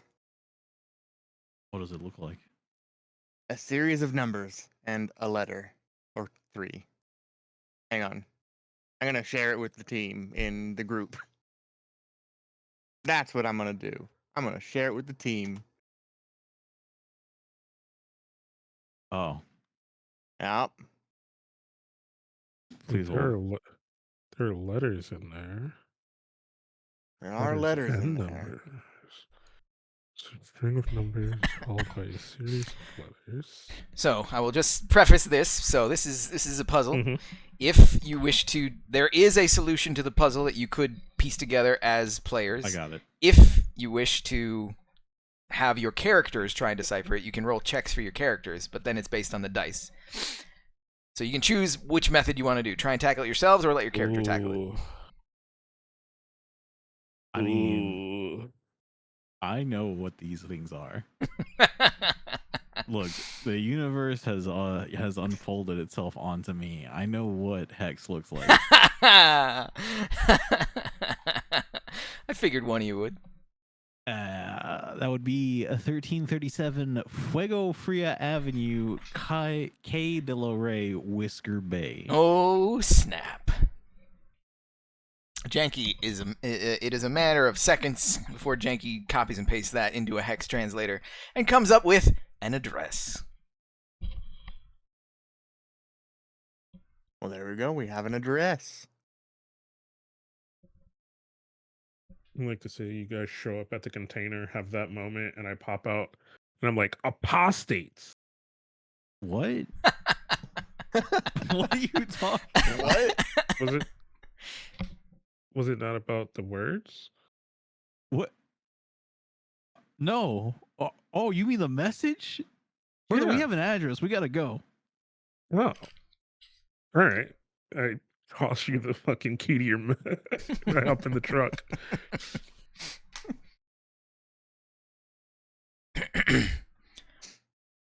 Good job. I take it you're going straight away to the address. Yeah, why not? Yeah. Oh, no. We let Terra and Concord know where we'll be heading. I also give them the coordinates, but I know it's going to be hard for them. Set up a little base. I tell them the dude is cool. They could bring Beaux over and watch him here.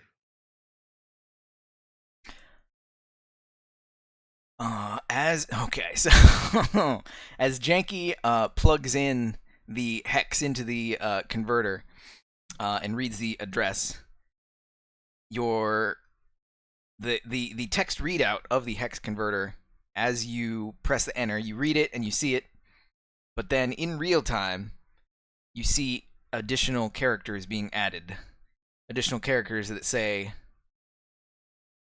"Bring the broken spirit." The broken spirit. Dumbo. Oh, yeah. All right, cool. Yeah, we got to bring them. All right. Where Wow, Gumbo that's goes. crazy. It's wild how brains work in different ways, because I was like, what does that mean? You give me a string of some random numbers and letters, I'm like, I know exactly what that is. Team game. You say something kind of fucking subjective, and I'm like, yeah, no, obviously. So where Gumbo goes, Concord insists to follow. Yes, obviously. Yeah, absolutely. You go to the address. What time do you want to go to the address? Daytime, nighttime, 3 a.m., high noon. Midday. High noon. Midday. Yes. Midday, you go to the address. And it is, as the address said, it's in the Quai de la Rey, which, if any of you speak Espanol, there you go. If any of you speak Espanol, this puzzle solution has an additional meaning, but I'm not going to tell anybody because puzzles, yo. You go to the address and you see that it is a it's an apartment complex. It is not the nicest apartment complex. It's about like 8 units. It's like 2 buildings, 4 units each. The buildings are really, really close together. We're in el barrio. What was that? Said we're in el barrio. Oh, The barrio? yeah, kinda, pretty much. Yeah, barrio. It's based on where I used to live. Excuse me. Yeah, I was sandwiched in between these 2 buildings where I used to live. It is those 2 buildings, the apartment complex on either side, but they're close together, and it is an apartment complex. It's in a residential area, so complexes like this are commonplace. There are mostly apartment complexes with scattered single-story houses here and there, relatively closely packed together. Not a whole lot of land like shipping container guy has. It's definitely more what's it, the volume, trying to get the volume of people in there instead of comfort. And yeah, that's what you're looking at. We just walk in. Is there a door? There's a security gate on the outside that only the residents have the key access to.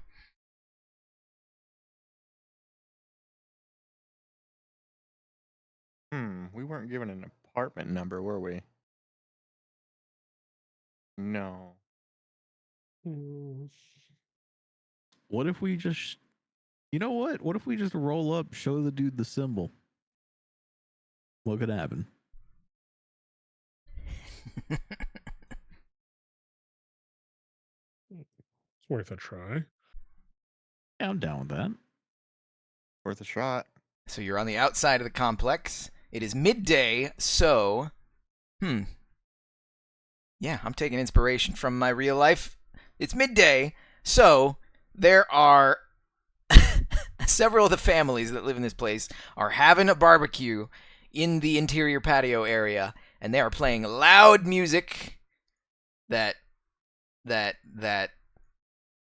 I'm sure has deep cultural significance, but if you're just listening to it, it just sounds like the same noise over and over again. And you're on the sidewalk in front of the place with 5 people hanging out. What are you going to do? You are the 5 people that are hanging out, I'm saying. Wait, so the address is these apartments? Yes. Oh my god. It's gonna be Right. so awkward. Let's start looking for any kind of symbolism or writing on a building. Yeah, any of these people got tattoos similar to the one, similar to the image I have? So you guys are you're just gonna go up to the gate and like put your faces on the gate and start looking in at these people having a barbecue? Yeah, in fact, I'm gonna be like, yo, it smells nice in there. All right, Janky approaches and says, yo, it smells nice in there. You're going to start to try and have a conversation. Let's see. Janky leaks. Once again, writing checks with my mouth that I cannot cash. What is your goal here, Janky leaks?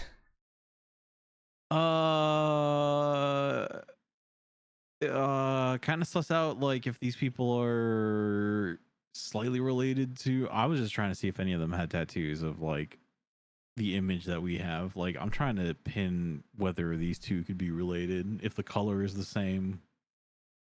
All right, so you're specifically looking for any visual indicators that kind of match the message.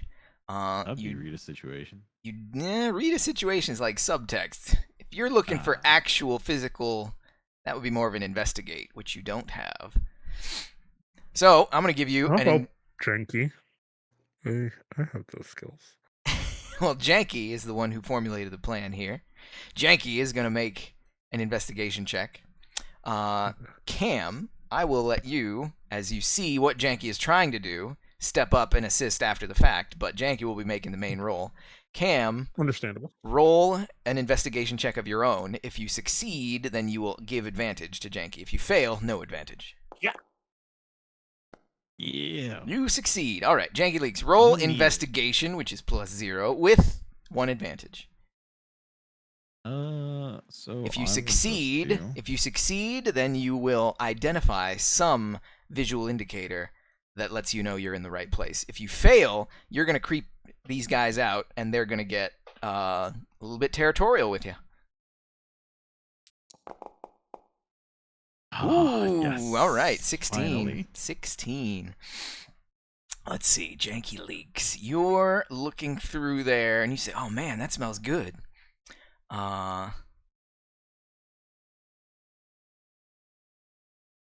You say, that smells good, and they look at you, and they see you, and the people that are actually doing the cooking are very proud of their skills. And when you say, yo, that smells good, they immediately are like, yo, finally somebody with some good taste around here. Most of the people we get around here are those stupid tourists that are just looking to get in touch with the local roots. And, you know, they can't even handle the local food here. They say, oh, they put on a face. They say, yeah, that's great, but we know they can't handle it. But you seem to have a good nose. And as you are looking in the... As you're looking in the gate in the doorway, you can see that one of the porch lights in the complex is on, even though it's midday. And it's real difficult to see, but you can see that it casts a shadow as though there was like a decal or a carving or an insignia on the inside of the porch light. You can see that it casts a very faint shadow on the wall next to one of the apartment numbers that is the emblem you saw. If you weren't looking for it specifically, it would just blend into the architecture. That is sick. Oh, hell yeah. I love that. Secret societies. So it's a gated Interesting. community. We need a way past this gate. It's a cheap apartment complex with a simple key-locked gate. Oh. And people having a barbecue right there who seem to be chatting you up now. Hey, Is there a quick place, a convenience store, or yeah, something where we can get some get beers. You can absolutely go grab Yes, you read my some mind. beverages and easily gain access to this here barbecue. The fact that you, I've been waiting. Yes, you see all the signals and you understand human camaraderie. And you go to the corner store, you get some beverages, and you're like, "Yo, can we join?" And they enthusiastically 12 packs. open up the gate, and they let you in, and they sit you down, and they start hanging out with you and having a good barbecue and drinking and telling jokes Playing and having a good dice. time laughing. Beaux Dominoes. Risotto's sitting there like a lump on a log, but Concord is covering for him well enough. But they're all kind of giving him flack for being a stick in the mud. But again, it takes all kinds, I guess. So yeah, you're having a grand old time. In less than an hour, I'm calling people auntie and uncle. They're fascinated with your bird. Oh. Can I have Car do a trick? You No.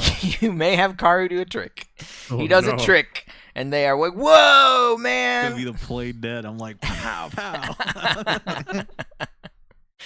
They cheer uproariously for the bird, and plenty of the kids are like, trying to pet the bird and saying, "Mom, I want a bird too. I want a bird too, Mom." I'm sneaking Car pieces of meat. We also got to get this dude over there. So what are you gonna do? I am locked into a Domino's game. You gotta pull me out. Oh my god. Cam is locked into a Domino's game. Cam. Hang on. Where is it? Cam, stay cool. You gotta stay cool in your Domino's game. Roll a stay cool check, see if you beat me. All right, let's go. Hold on. Oh, you're never gonna beat me. We are. I don't know what it is We because you're are. mystery rolling. Oh, I rolled a crit. All right, all I gotta do is crit and get my +2. Damn. It was close. It was a very Damn. close game, but Damn. the locals are too skilled. You suspect that they were doing a little bit of underhandedness in their game, but you don't hold it against them because Squabble up. it's just the culture. They're hazing the new The kids. culture is run them ones. I'm gonna get my win one way or another. So yeah, how are you gonna progress this?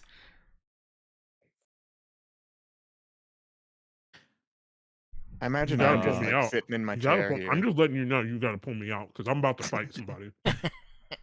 Like it's in a friendly way, but it's getting to that point where people are drunk and you're like, no, they will fight. Well, you guys cheating? Like, come on, auntie. You fucking cheating, auntie? I'm holding Cam back. I'm Like, like, that's all right, fucked up. relax, The fuck- relax, we're family. relax." We're fucking family. I remember when your kids started walking. And this is how you're gonna do me. Who are you right now? I don't fucking know, dude. Cam Keeney. I've had way too many of these. I'm going to, I'm just gonna walk over to the building. You may walk over to the building unmolested. There's plenty of, everybody's engaged in the barbecue. Well, Nobody even gives you a second glance. Is there a door? You're walking over to where the symbol was, I'm guessing, right? Oh yeah. Yeah, the symbol is projected right next to the door of the apartment. Ejected? I'm gonna open the door. Is it graffiti or is it light? No. It's from a light. Yeah, it's a shadow cast by a light. You open the door, and there is a single figure sitting in the dark, in the shadows. Even though it's midday, this particular... It's on the bottom floor of the complex. The windows are closed. And there's just a single figure sitting inside in the dark. You know there's a party outside, right? We'll be right back. Okay. Hold on. We're gonna go Keep the get music going. our guy. I'm gonna go back. I'm gonna go grab Beaux. I'll hoist him up over my shoulder. Yeah, we'll just we'll take him over to the room. All right. Where Beaux goes, Concord's gonna go. Juno, what are you doing?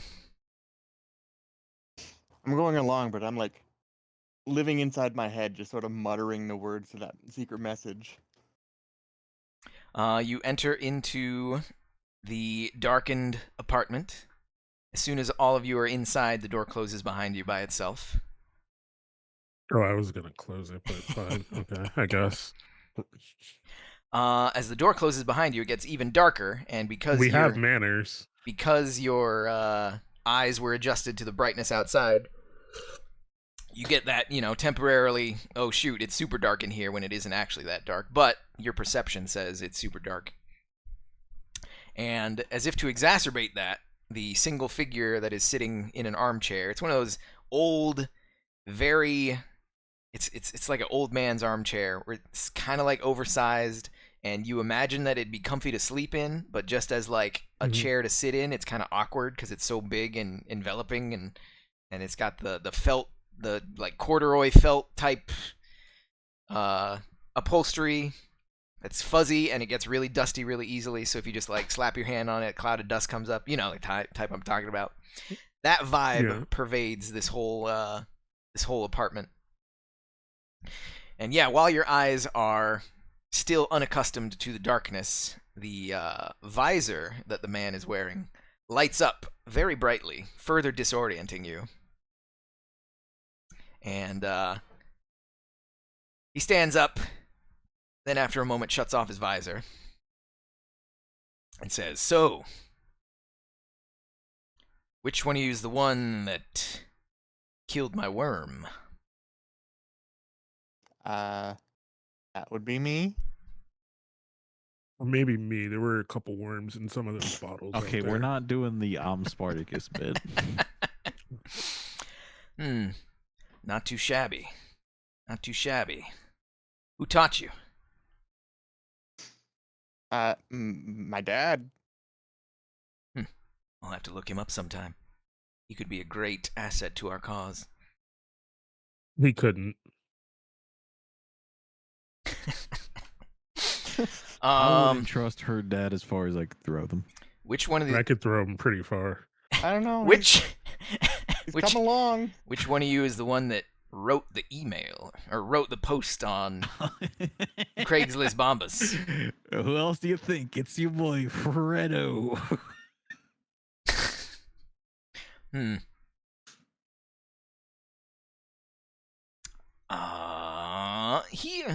What does he say? You didn't do it. You didn't. Well, what was your check? We never actually. Wait, yeah, we did roll a check. It wasn't the greatest success you had on that email, but it wasn't awful. He says, you might want to work on your metaphors a little bit harder next time. It's not bad, but in this line of work, you want to be a little bit more mysterious. Get what I'm saying? I guess. And which one of you is the one that downed 7 of the 12 packs out there? So there's only the one chair in here? He gives a look at Cam Keeney. And which is the guy Cam's like squinting through the apartment like, no, there's only the one chair. And which is the guy that needs work done? And almost as if preternaturally knowing, he looks at Gumbo. Looks like we got our work cut out for us. Why don't you step into my Yeah, office? so how does this work? Step into my office. And he shuts off the light. There's really only one chair in He here. shuts off the light on his visor, and the one chair that you're so fixated upon folds back and reveals a hidden staircase underneath it. Oh, He begins to okay. walk down. There better Well. be chairs down here. Bro, go you first. Alright. As Cam is like starting to walk down the stairs, I'm kicking his back. You get to the end of the stairs, and you see the guy interface with his own subjectivity suite and enter a very complex sequence of passkeys and biometrics and security measures that opens up a hydraulic door. And you see before you one of the most advanced yet terrifying labs that you've ever seen. Terrifying? Okay. Loading.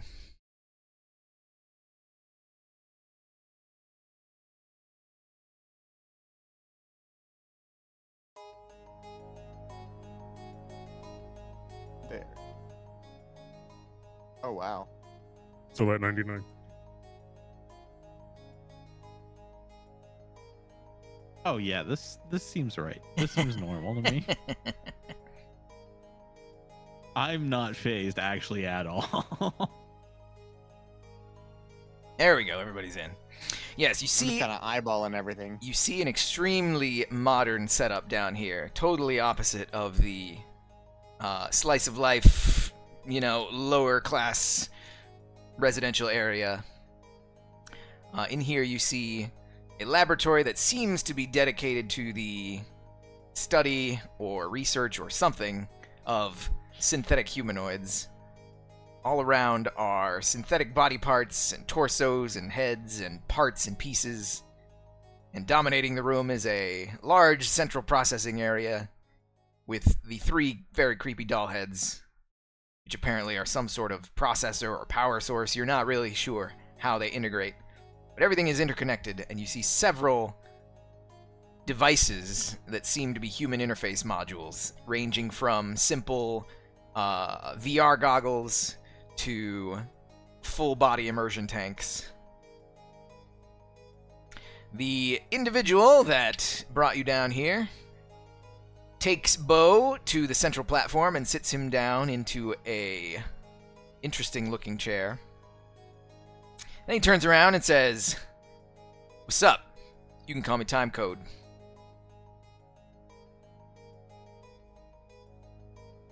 I killed a worm coming from this facility. Time code. Just I'm so we're telling you right straight. now. Just so we're straight. You don't make any false moves here. Otherwise, my boy Wraith over there, he's going to take you out, all right? Oh, this is the weird crossover episode. And you'll figure it out soon enough, but just try not to make eye contact with Echo over there.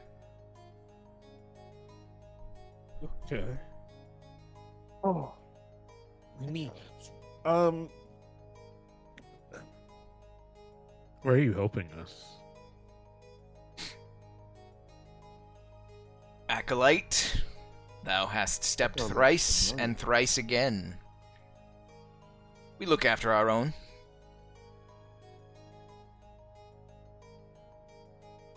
Yeah.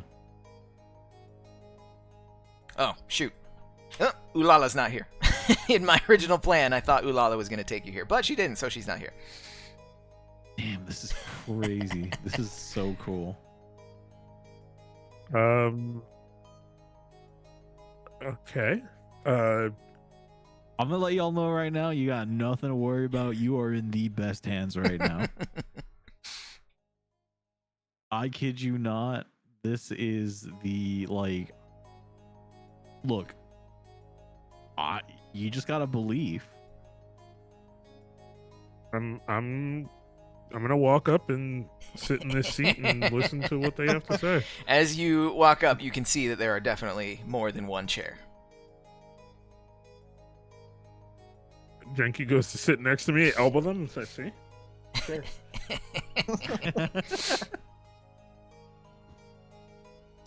Oh, so yeah, Timecode steps over to Beaux Risotto, who has not resisted in the slightest during all of this. And he straps him down with Velcro straps, both his arms and his legs, and around his waist, puts a 6-point harness over his chest, and then lowers a rather menacing-looking helmet that covers his entire scalp as well as his eyes. Several electrodes are protruding out from it, which has wires that are connected to the large machine behind him. Timecode says, "All right. So, seems like we got some repairs to do on this fellow, don't we?" That is correct. Essentially, yes. He asks you to tell him the story of what you know, and you don't have to give me every little detail, but tell me, in the general sense, how much you tell him. I'll tell them everything. Everything? Everything. Everything? What am I thinking about? What am I missing? Are you telling them about Matt Banner? Like, what is everything? Just give me like a rundown of what. You know what? This is my religion, honestly. So everything. All right. Janky Leaks is saying I everything. would tell them everything. I think that becomes a sobering experience for Cam. So everything within the scope of everything within the scope of Beaux Risotto. So you say how Matt Banner stole your crew from you and how you've been hunting down the individual crew members, and Matt Banner's done crazy terrible things to seemingly each one except Argo for some reason. And that Matt Banner stole your starship, and that Matt Banner is a crazy megalomaniacal guy who's looking for Ship 4 to take over the universe. And that you need your crew back on its feet 100% to track him down, and you'll never leave Beaux Risotto behind, and everybody blah blah blah blah blah, clones and NHP Chester and all right. Timecode gets the gist of it. Well, that's quite a story then, isn't it? All right. Cam is just wide-eyed, mouth agape as I watch all the cards get played for once. Because I don't think there is any moment in which we've played all the cards. Cam's over there looking like, I didn't even know that you could do that. Well, we've been researching much. Well, we've been looking into some of the quote unquote forbidden technologies that Union has put so many restrictions on, as you may have gleaned from our facility here. But we've never been able to crack the code. With you here and your friend Chester, I think we have more than a fighting chance to undo whatever's been done to your friend Beaux here. But it's not gonna come without risk to your persons. Are you willing to take that risk? Yeah, Absolutely. He looks at Cam, who didn't immediately speak up. Are you willing? The amount of risk I have taken up to this point is astoundingly small. What is one more in the grand scheme of everything? Be careful with that defeatist streak there. But anywho, There was nothing defeatist about that. That was just still the shock. good enough for me. I'd have the three of you step this way, please. And he leads you over to the immersion tanks. 3 convenient immersion tanks dominate the space just in front of the central processing server farm. Now what we're gonna do is we're going to immerse you into these full body subjectivity suites. I'm stripping.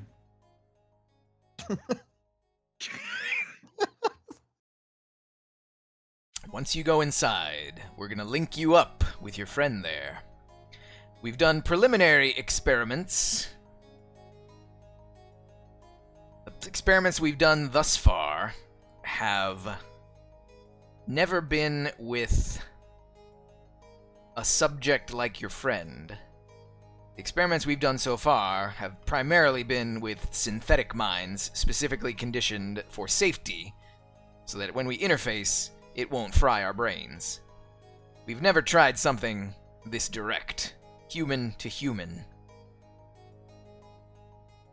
I'm not gonna lie here, or I'm not gonna lie and say that I know exactly what you're gonna do in there. All I know is that you three are gonna have to pull him out of it. You're gonna have to figure out whatever is on top of his brain, and you're gonna have to wrench it off, maybe by force, maybe with cunning, maybe by playing a game of dominoes. I don't know what's gonna happen in there. Each consciousness is unique and different. If it rejects you, again, there's a chance that it could be, well, it could be deadly. If you're still willing to take that chance, then we'll fire her up. But all three of you need to be linked together. It's not going to work with less than 3. I'm I'm jumping kicking in. my skibbies off and I'm getting in the pool.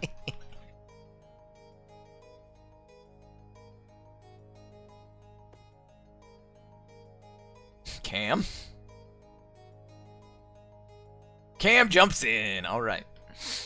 Sorry, I thought my bookshelf was about to fall over. Oh, okay then.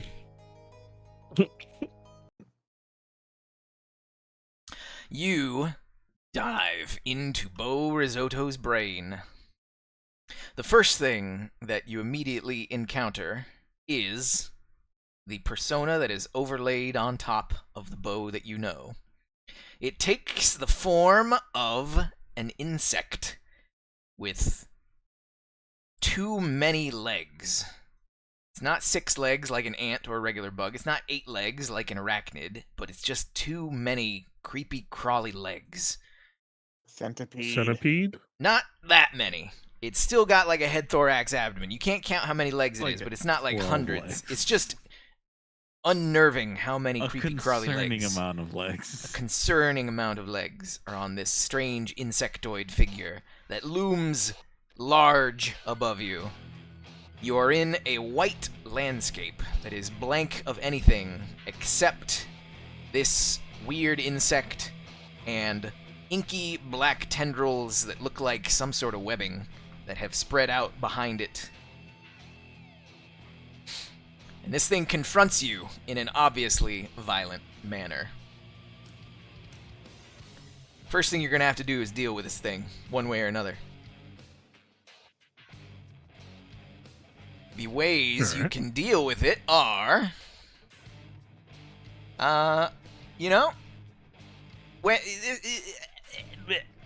you have no answers in here.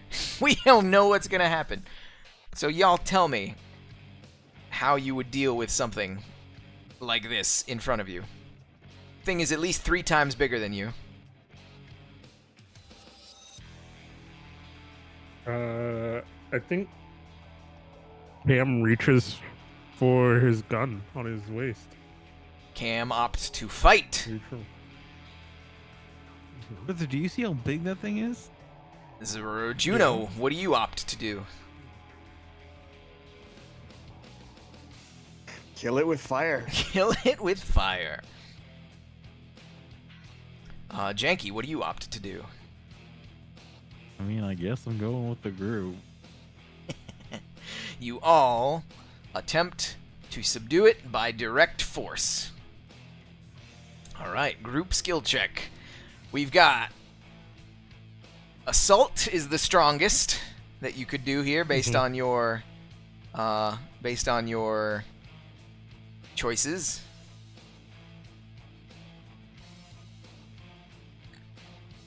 Assault, take someone out. I think those are the big two. Assault or take someone out. Excuse me. Alright.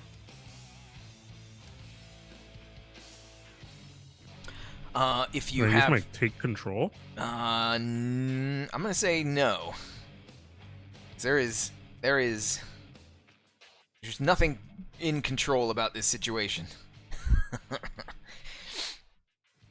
So yeah, everybody roll either assault or take someone out. And if you succeed, you will indeed subdue this creature. You will indeed destroy this creature, since you have opted to fight by force. If you fail, it is going to... if you fail, you're not going to destroy it, and it is going to retreat into a deeper level. Mm. All I guess I right. have to roll my unskilled check. 'Cause I don't have assault. Your unskilled check is actually... That's not good. Your unskilled check is still a +2, so it's -2. But if you just roll a d20, pretty much is all you need. Oh my god, thank Oh, god. and Cam did it anyway. So, let's see. Janky Leaks Minus has got a 11. problem with this weird multi-legged creature, and just is not effective in this confrontation. But Juno and Cam, perhaps the thrill of being at such close proximity to Horus members and technologies have left Janky feeling a little bit flustered. But Cam coolly draws his gun, and Juno follows suit. Juno is particularly effective. Juno pulls out your wireless hacking rig gun, and you get the sense that because your gun is more equipped to deal with electronic threats, that it's more effective. And you do indeed succeed in destroying this creature before you. It utters shrieking, piercing, horrific cries as it dissolves into a pool of black sludge before you. After a moment, the black sludge coalesces, and it transforms into a crystal clear blue pool.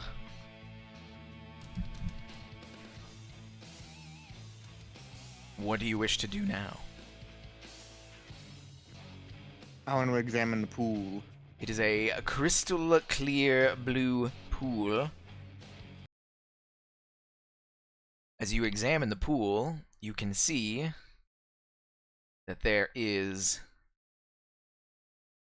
green plant life on the bottom.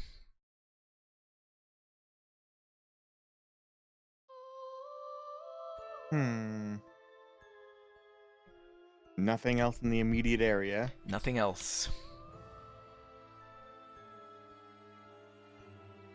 Kind of jump in.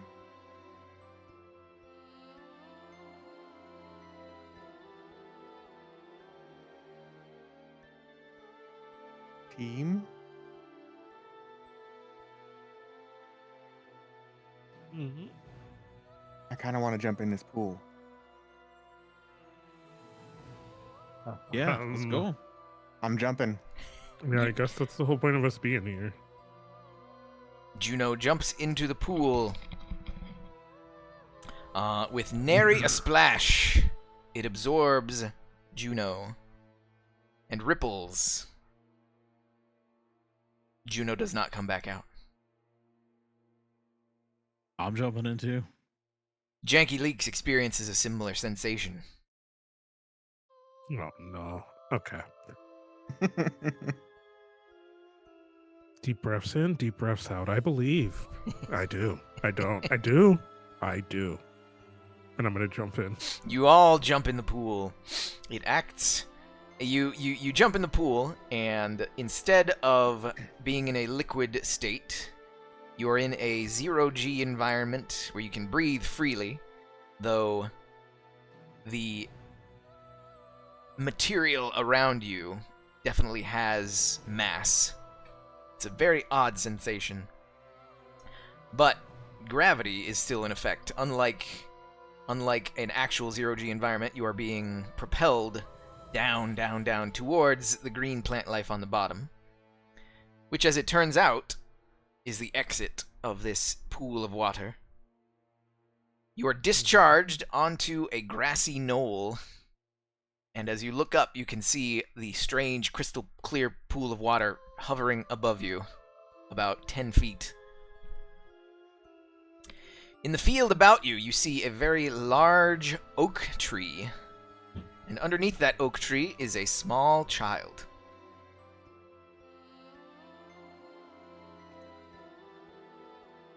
I'm gonna walk up, but not close to the child, and say hello and introduce myself. You speak out to the child, but as soon as you speak out, it recoils in fear. It seems to be male.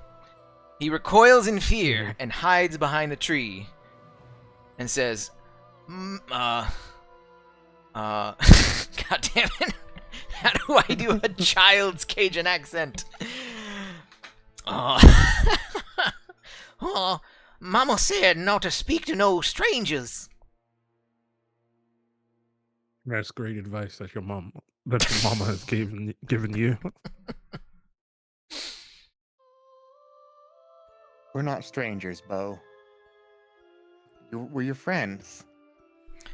How'd you know my name? Because we're your friends. I never seen you before. How I know you my friends? Do I have anything? Do any of us have anything? If any of us who are here, no.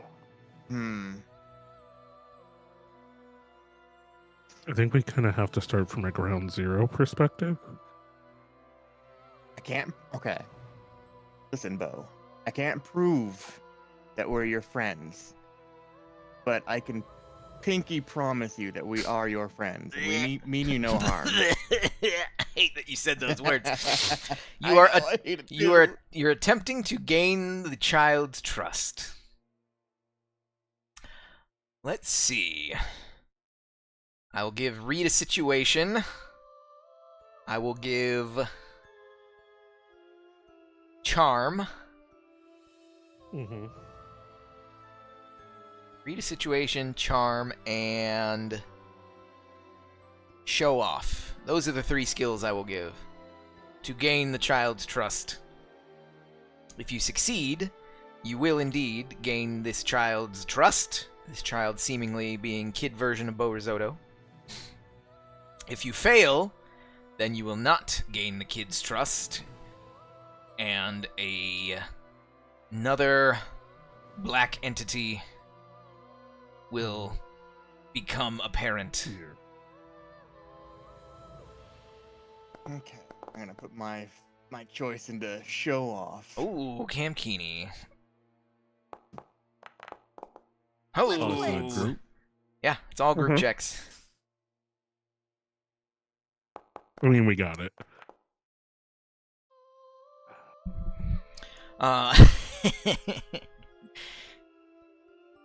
Cam We Keeney. were rolling 22, Jinky. Cam Keeney. Cam I'll fight Keeney, you right now. having just dealt with the kids outside at the barbecue, Cam Keeney is in a state of mind where you can talk in the stupid kid speech that is, both patronizing and condescending, but kids don't get it, so you're able to soothe the kid with that.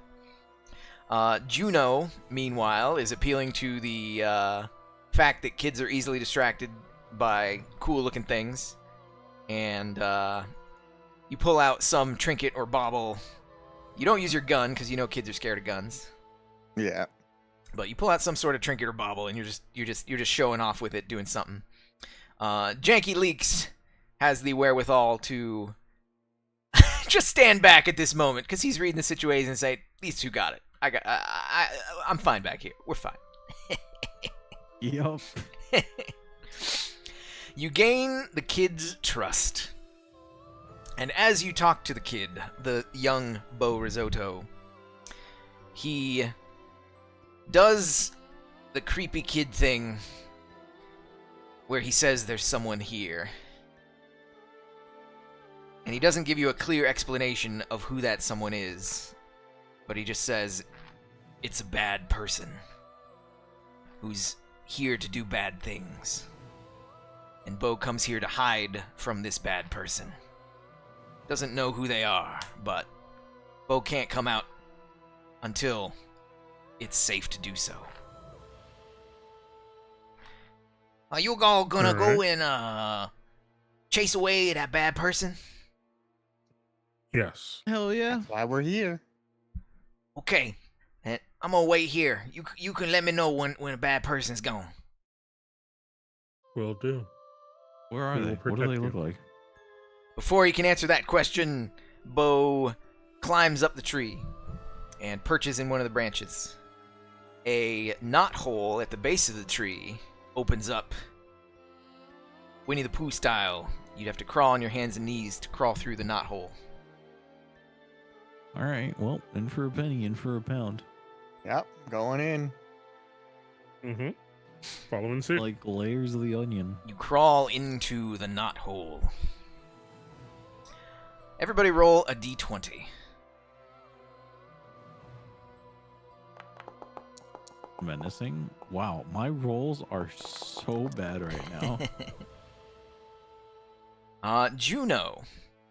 Juno, give me... You know we're rolling fives. Follow suit. Juno, give me any memory you have about Beaux Risotto. Anything at all. I remember when Beaux joined our team after our time fighting him when he was still with Matt Banner. We didn't trust him at first, but he grew on us quickly. So you remember when he first got recruited after you defeated him at the initial base where you thought the real Matt Banner had set up shop, and he gave you the key card that would get you access, and you basically offered him a better retirement package, and he came on. As you crawl through the knothole, you see a light at the end of the tunnel, and as you exit that light, you see the very battlefield where you found Beaux Risotto. He is standing next to his mech, the one that you remember fighting. And as you crawl out, it catches his attention, and he sees you. And a puzzled look appears on his face. And he draws his sidearm, doesn't point it at you just yet, but he draws his sidearm. He says, "Well now, this is a curious spectacle I see here now. Where all did you come from?" I looked away for a moment. The landscape was clear. I looked back. Here you three are. You better explain yourselves quick. Do you want us to sound insane? Or because I'll tell you exactly how he got here, but you're gonna think we're insane. One way or another, you better start talking. We're your friends, and we're here to help.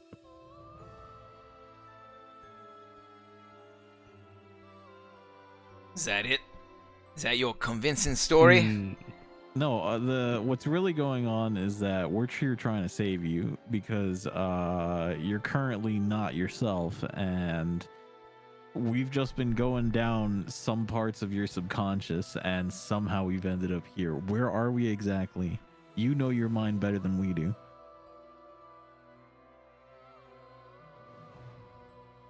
So you're you tell him exactly what's going on, and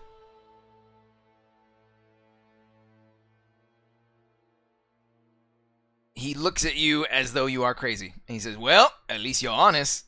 I do believe you are crazy."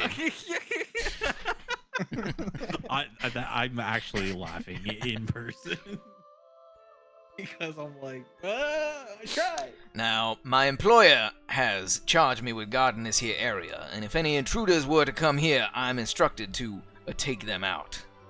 Who's your employer? I'm sorry, but nothing personal. He raises his sidearm and he cocks it back. Any last words? Right. Concord's worried about you, Beaux. Juno Pascal, you may roll a... You don't really have anything that will specifically help out here, but I'll give you one advantage. Roll a d20 plus a d6. Okay. A 6. Ooh, all right. The mention of Concord makes him hesitate. Wait a minute. Did you come from Concord's base? As if you'll remember, both he and Concord were hired on to guard Matt Banner's base. They each had a part of the key card. You don't know exactly what relationship they had back then, but even just saying that now, how would you know about Concord, obviously? Y'all come from Concord's base? Something like that. Yeah.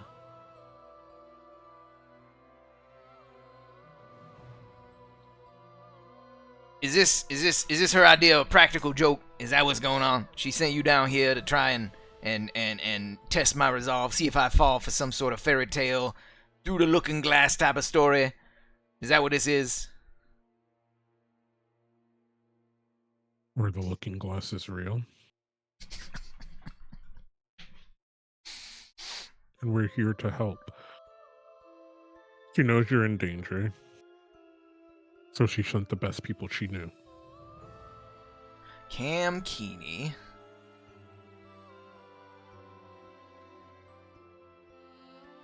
Cam Keeney, roll a... I'm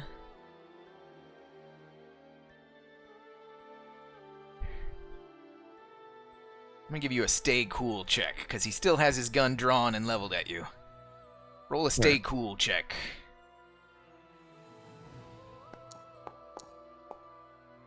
Oh, Cam.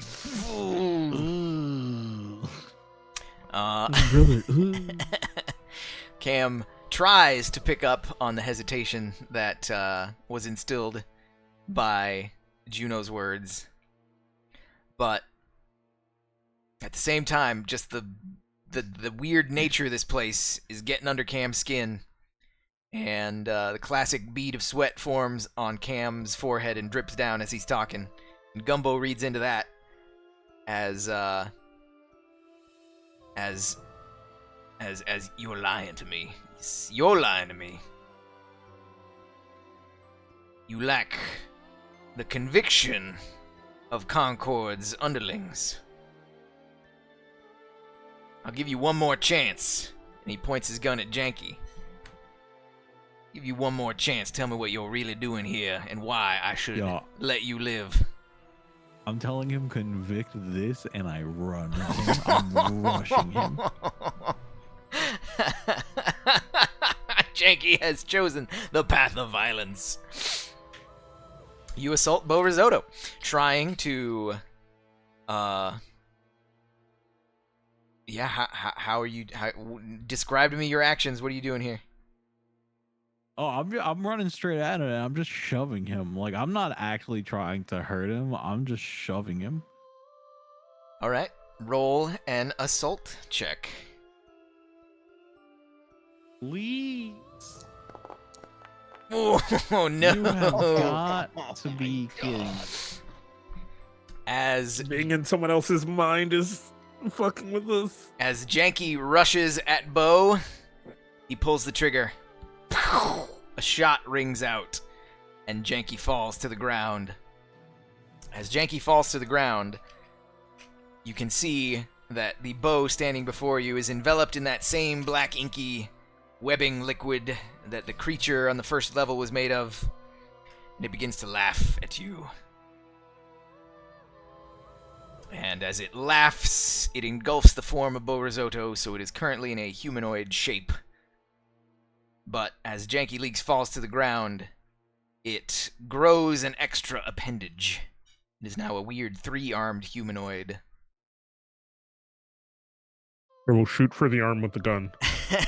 Before you can move, the scene around you Mhm. dissolves once again, and you find yourselves feeling as though you're underwater. When you entered the clear pool before, you were able to breathe, but now it seems that you have been thrown into a deep, deep ocean, and you cannot breathe. Janky Leaks is not dead, but the shock of being shot is going to affect you from here on out.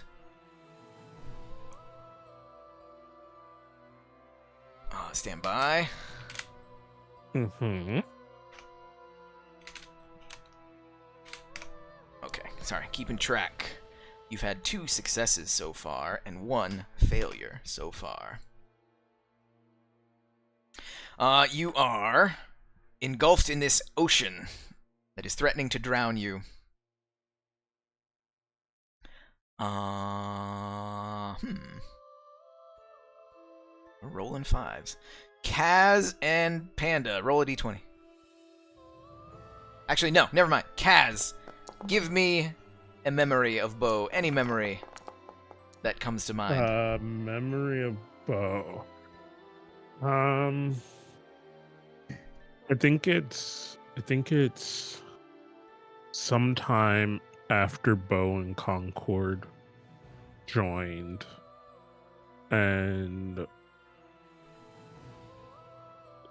the I think I'll use this 9 to be like the memory is hazy, but Cam remembers working on something and Beaux coming along and helping, and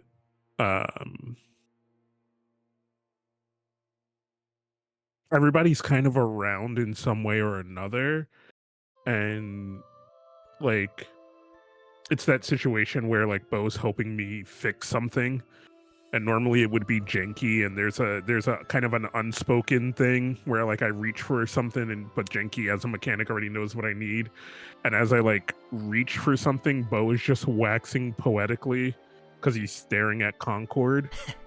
And I'm just kind of having that awkward, like, I wish he would just hand me a wrench. I don't want to engage in whatever this is. And that being a moment of Cam letting his guard down for these 2 new people who have joined, and realizing that they're our friends and like kind of now our family.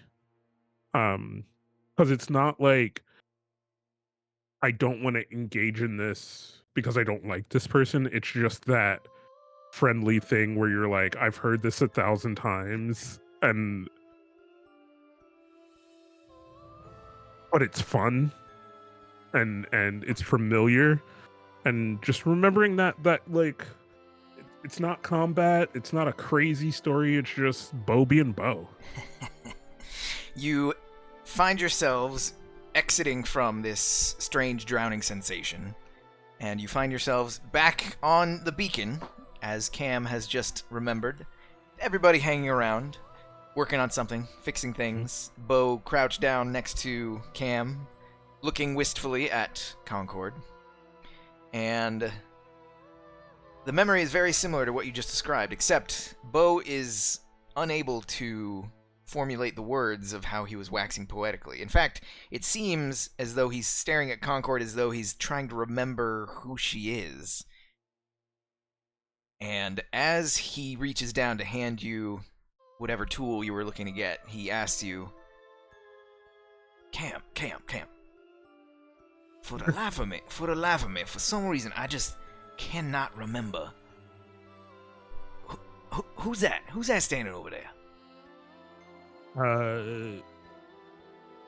well, there's Terra and He's obviously Janky talking and, about Concord. yeah, and Concord. Yeah, that name. That name is unfamiliar to me. Tell me about her. Unfamiliar to me? Tell me about her. To you? Tell me about that person. What do you want me to tell you that you haven't said 1,000 times? How she's the fire in a furnace, how she could light the stars, how if poets only knew what true greatness was, poetry would be different. How words hold no meaning unless they're putting Gumbo and Concord together, which that one I didn't understand what the fuck that meant. And I just ramble all these innate, weird, sometimes sexual things that Gumbo has said about Concord. All right. None of your skills really correspond to that. So, let's see. Wait. Hold on. Because you're waxing listen. poetically trying to convince your friend of all the stuff that he said about this woman, trying to emulate what he said over the years, trying to... but at the same time, readily it's still admitting... kind of charm. Readily admitting that you've heard it all before He and has you a don't even receptive understand where it's audience. going. But I'm trying to use it to repaint the picture in his head of this undying love for this person.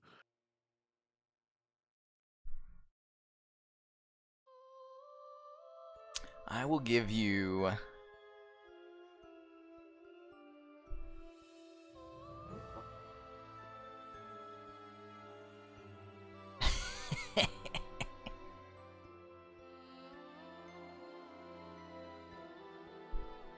I will give you a charm with one disadvantage because it's a weird kind of charm that you're trying to do here. Okay. Because you're not the one infatuated with Concord. So this is like secondhand trying to convince somebody how great somebody is when you yourself don't necessarily believe all the things that you're saying. Okay, yeah. I mean, you know, Beaux and Concord work together. You're sure she's great, but you know that's his thing, not yours. So Yeah. let's roll a charm with one disadvantage.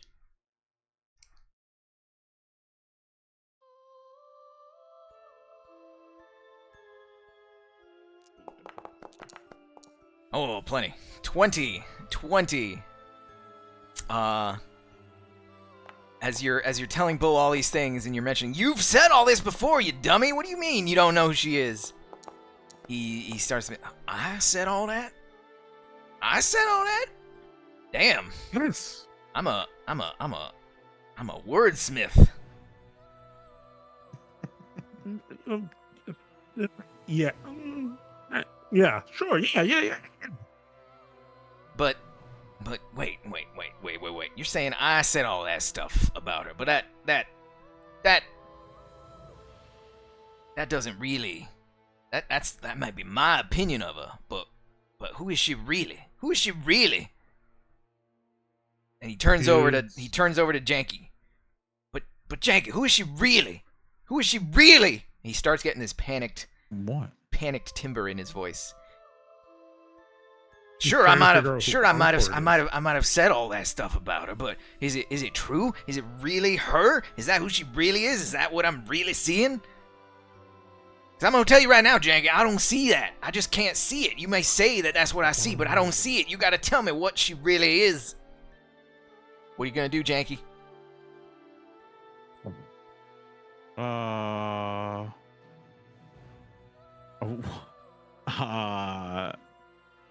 don't know. Who is Concord? What do you mean? He means exactly what he says. It's a weird, confusing situation, and maybe you don't understand, but I just need to know how you react and what you're going to do. We have to make him realize who Concord is. How do you not know who that is? I don't know how I don't know, but I just know that I don't know, and I need your help. This could be the Yeah, how am I key. supposed to figure out like what you don't know? You gotta paint a picture of Concord. You gotta convince her of who she really is, using whatever means you think will work. You gotta do something that will get through to him and convince him that you're telling the truth. What is it at its core that he loves about Concord? I just need to know how you're reacting and what you're doing. Then we'll see what kind of check comes of it. Yeah. So I gotta describe to him Concord. Mm-hmm. That's one angle.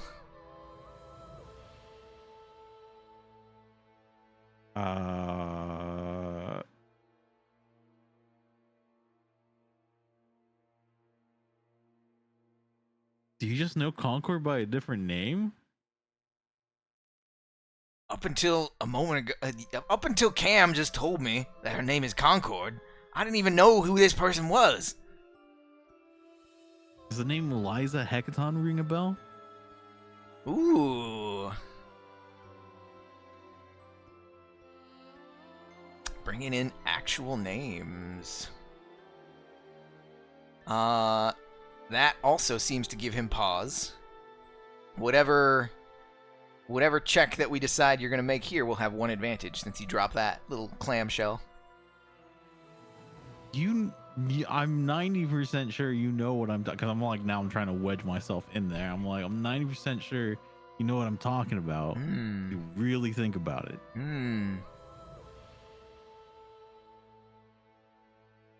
I'll give that. You just gotta believe in yourself. You gotta believe. I'll give that a take control if you're forcibly trying to wedge this idea into his brain and using Liza Hecaton as a lever. Roll take control with one advantage. Please, dice. Please be good to me. Dice Good. Good. All right. You took control of the situation. And after you basically just like, bro, really? Bro? Liza.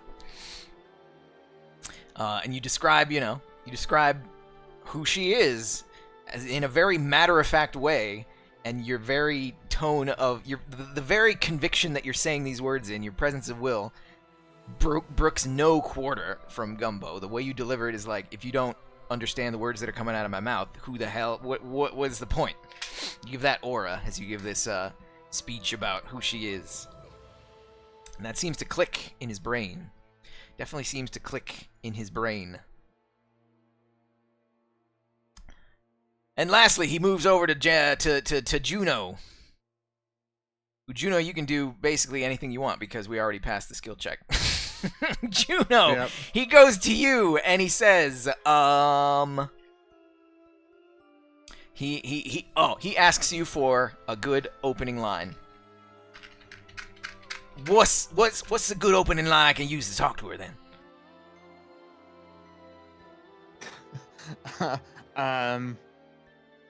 Dude, just say what your heart says. Do whatever you want. Do whatever you want. It's horrible advice to somebody who's in this state of mind. No.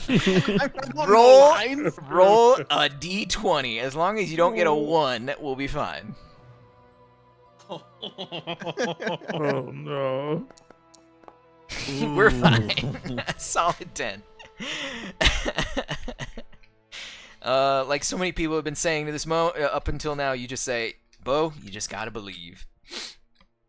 And as he goes up and he starts talking to her, you can see that as he is stepping towards her to talk to her, his footprints behind him are sticky black goo that seems to be acidic in nature as it's dissolving and steaming as it comes off of the bottom of his shoes.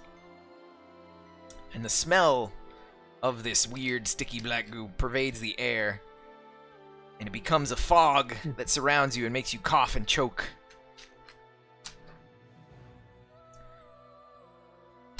As you are coughing and choking, one final memory comes to light. Janky Leaks, give me any memory you have of Beaux. There's one that I think is a real memory, but I don't remember if it's real. Make it real. Was he ever in the car with us when we were being chased? Ooh. Or was that before, Beaux? Oh man, you've been in car chases before. I think he was in the car at one point when Chester was driving. Yeah, when Chester was driving on Yeah. that like jungle planet. Yeah. Yeah. Yeah, he was totally there. It's just all of us in the car. As the smoke clears and you stop choking, you can see that the smoke was actually exhaust smoke from this rust bucket of a car that you're rolling in, and Chester's at the wheel, and you're trying to get away from somebody who's pursuing we were you. all impressed because of Chester's food deliveries. He was driving so well. Was I there? Yeah, I was there. Everybody was there, and I'm Everyone pretty was sure there. Gumbo was there because I feel like I have a memory of him just being like along for the ride and having a grand old time. Yeah. So you're here in this car, and What was the seating? What was the seating? I mean, Chester was up front, I don't know. obviously. Chester Beaux was was in the up back front? for sure. I think feel I'm like a passenger. I feel like I don't know. I can't remember. Go watch the VOD. Go watch the YouTube. Relive it. But you're in the car, tearing down the road. But instead of trying to escape the people who are chasing you in the memory, it is the final form of the weird, sticky, inky black character arachnophoboid thing that has finally had Chester, enough. it's behind us. Take a left. Take Finally a left. had enough of your meddling and is trying to stamp you out once and for all. Does Beaux have a gun? Yes, Beaux has a gun. Keep Where did him this thing off. even come from? This is a funny, weird memory because it has to do something with Beaux, but the immediate concern is Chester's driving. Bro, yeah. We didn't trust Chester driving. I know that's... And he was telling us how he does deliveries, and I was like, oh, we're fucking dead. Okay. Beaux is the... Okay, we need danger music, number one. Danger music, number one. Get out of this mindscape. Active danger. There we go. Active danger. Zone now. So you're in the car. Beaux is the only one with a firearm, and instead of him, as you remember, being laughing and enjoying the ride, he has his gun drawn, pointed at the monster, but he is shaking uncontrollably and sweaty, and he seems to be paralyzed in shock, unable to pull the trigger. You need to get him to pull that trigger.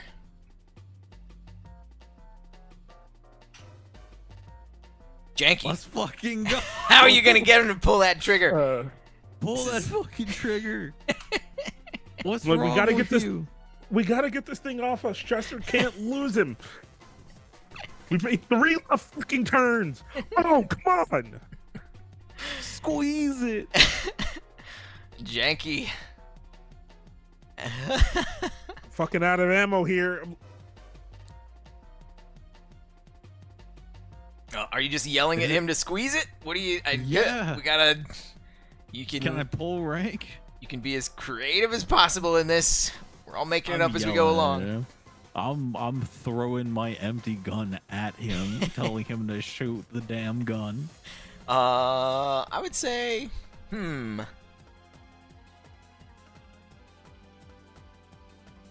Even if it goes completely sideways, I just need him to pull the trigger once.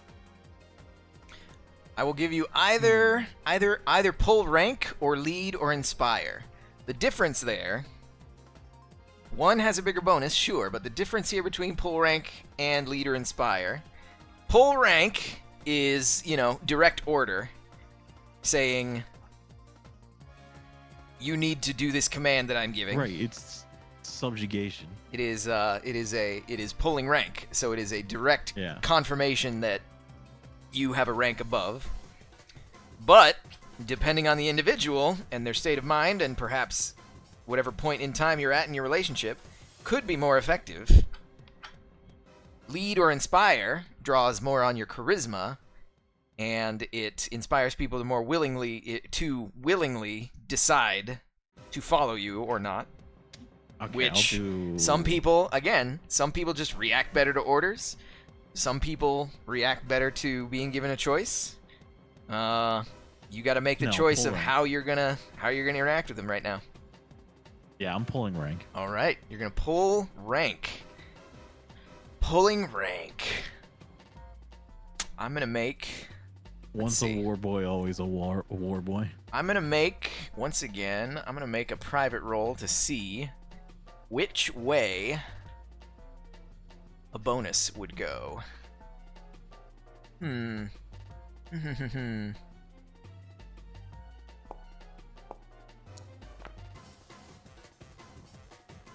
All right, I have made my check. Janky, you may try and pull rank. Do I get to know which way it's going, or? You're gonna pull rank with an extra. We're just gonna give you a D3 on this, so you can make a pull rank check, and then we'll add a D3 later. Okay.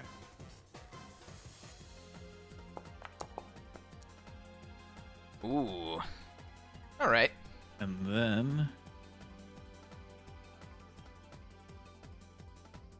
I'm just curious.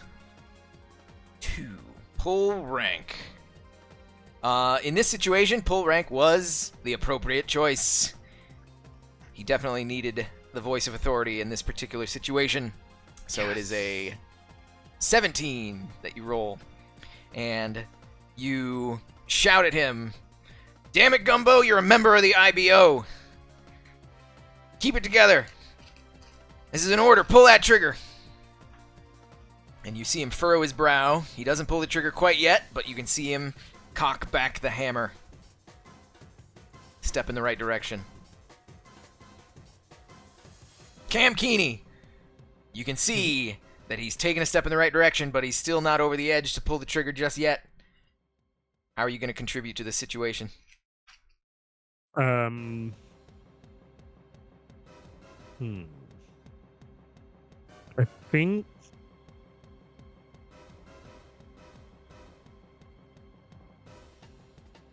think during their initial Jenky and Beau's initial like thing, I was kind of yelling at Chester and trying to get Chester to focus on the road and starting to realize Chester was pretty good at driving. And then I look up and I'm like, all right, Beaux, as long as you slow that thing down, we can get some distance. And I think this kid might be able to help us. And I trust you. And I'm gonna. I kind of want to. I guess it's charm. I'm looking at my skills and I'm trying to think, but basically, put my trust in him to do his part. Like, because I'm like, cool. Like, it's your turn to do your part, and I fucking trust you to do it.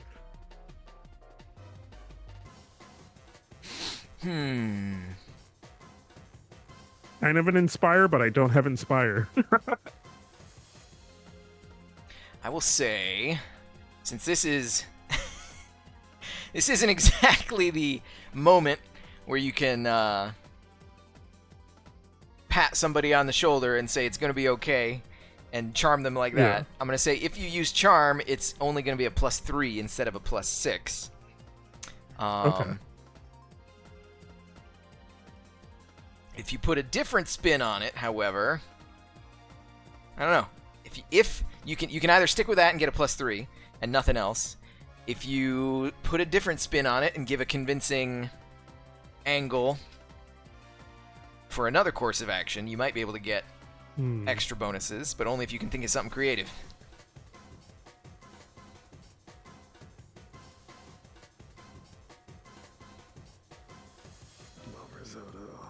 see. And I'm going to give you 30 seconds to think of something creative before you take the flat Right. 3. Put the time on the clock.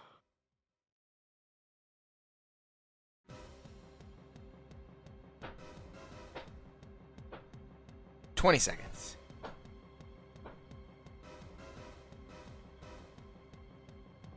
Um, 10 seconds. I'll just take the flat 3. I'll just Okay, take taking the flat 3. Roll a charm. Charm, or just D20 plus 3. Oh,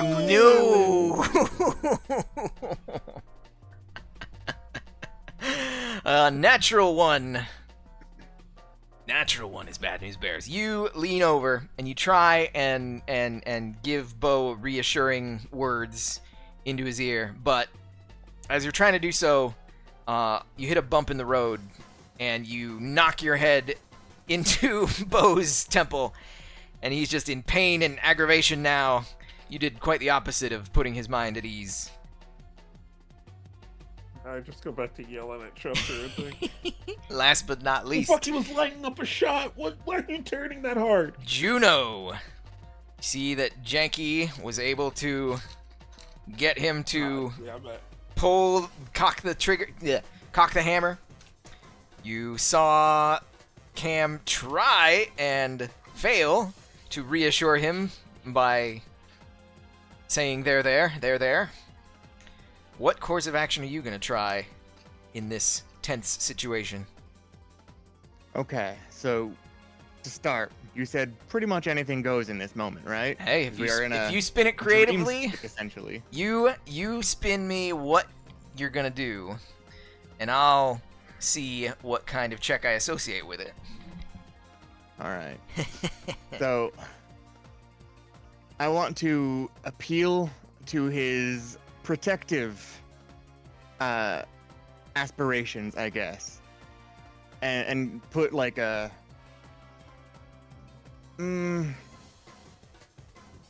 feeling of urgency behind it. I wanna paint a picture in his head and yell at him, Gumbo, you need to shoot. That thing's got Concord.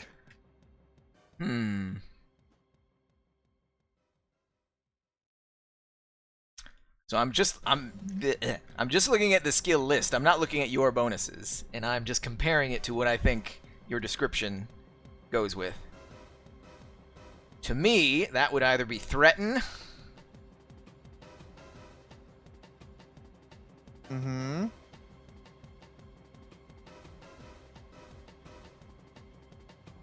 Possibly read a situation.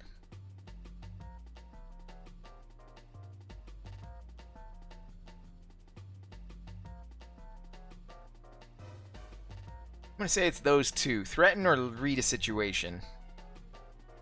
Read a situation I do have. And you shouted out Concord, so I'm going to give you a secret bonus to your roll. Okay. So go ahead and roll a read a situation. Okay. 17. Don't even need my bonus. Let me guess, you were going for survive, weren't you? I was hoping for survive, but yeah. That's going to be my new technique going forward. You describe what you want. I'm just going to read the list and not even look at your bonuses. So, yeah, going forward, you better work on your descriptions if you want to gear it towards a specific thing. But anywho, you shout out, you need to take the shot.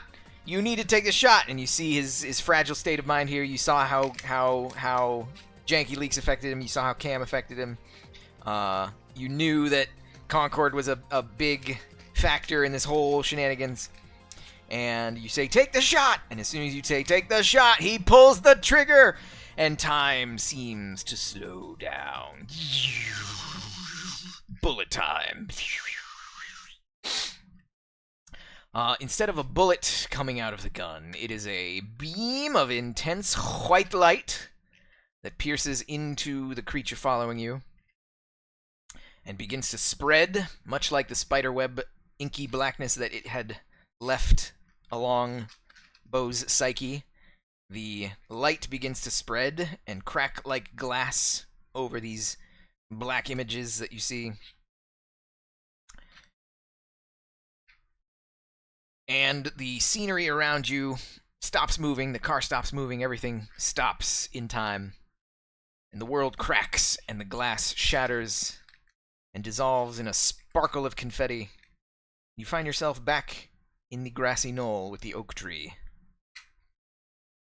And you see Gumbo. Not stupid kid Gumbo, but mech pilot Gumbo. And he is smiling as he cooks up a pot of gumbo. Well, seems like y'all had quite an adventure here. Sorry for all that. I wasn't quite myself for the past few... I guess it's been years. Wasn't myself for the past few years.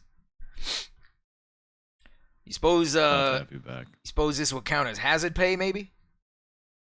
Are you kidding No. me? No. Fuck no.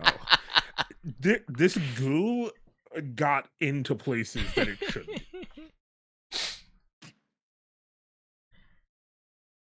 Ah, well, it was worth a shot. I'll see you back on the Okay. outside. I go to give him a hug Good to have you back, Beaux. as we phase He back into grabs the real world. all of you into a big group hug. Nice. Aw. And as you wake back up, you find yourself once again in the creepy, creepy lab. But this time you get out of the chamber and you can see that Beaux is hugging Liza. Oh. I'm looking up out of the tub and I see those children and I'm like, I'm naked. What the fuck? Congratulations, you have successfully brought Beaux back.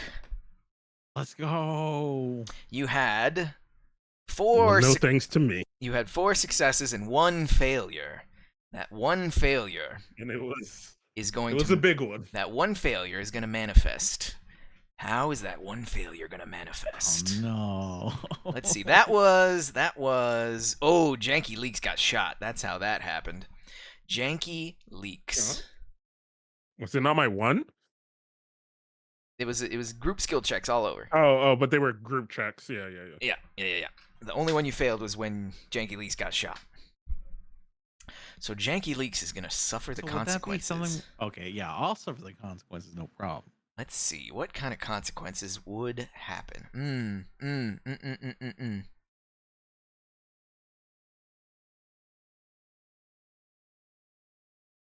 Mental state is in disarray because you got shot.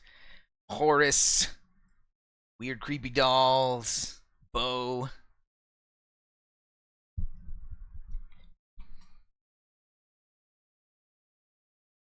What do you have on you? What do you... Ooh. Oh no. Every time you make it so easy for me to hurt you. That's You- a crazy thing to say. You are going to lose a memory. Oh no. Let's see what kind of memory you're going to lose. You're going to lose a memory of one of the many women in your life. The women in question are number 1, Hell Valkyrie. Number 2, Scout. Number 3, Sam? yeah, that's it. Sam, Captain Ulna. And let's throw a wild card in here.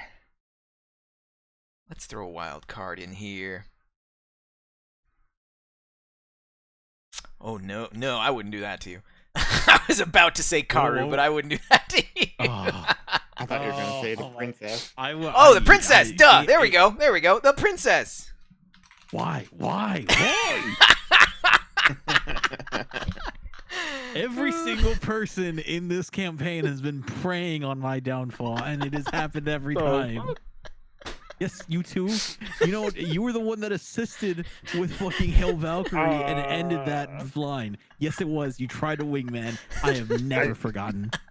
Yeah, but that's not preying on your downfall. That is preying on my downfall. That is rolling a 1 like I just did.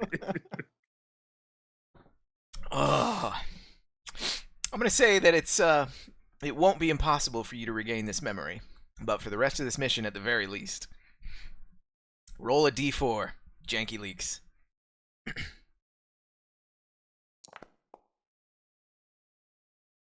2. Scout.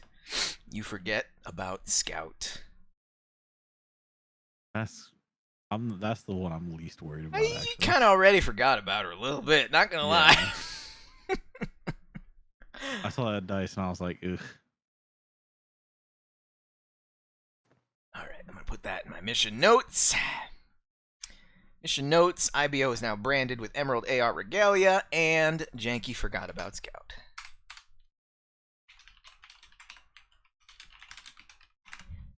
And you know what the crazy thing is I still have that dice, so I'm gonna look at that dice one day and be like, huh, the hell's that? You're gonna look at that dice, and at some point, you're gonna look at it and just see that, what the hell? There's a phone number on this. Yeah. All right. So that was a side mission to bring back Beaux Risotto. Your side mission to bring back Beaux Risotto has been completed. He is back to his old NPC status, where you can either send him out to do tasks narratively, or you could bring him along on combat. What is your next prerogative, oh IBO individuals? I gotta update the princess about all the stuff that just happened. I need to find a way to print us Max. I guess that also falls on me as well. Juno, you got any prerogatives? I don't rightly know. The two important things were done. Can I see if I can restore relationships at all with Bombus? Just do some odd And jobs for them. how's that sound? You can try anything. Yeah, hell. Let's see.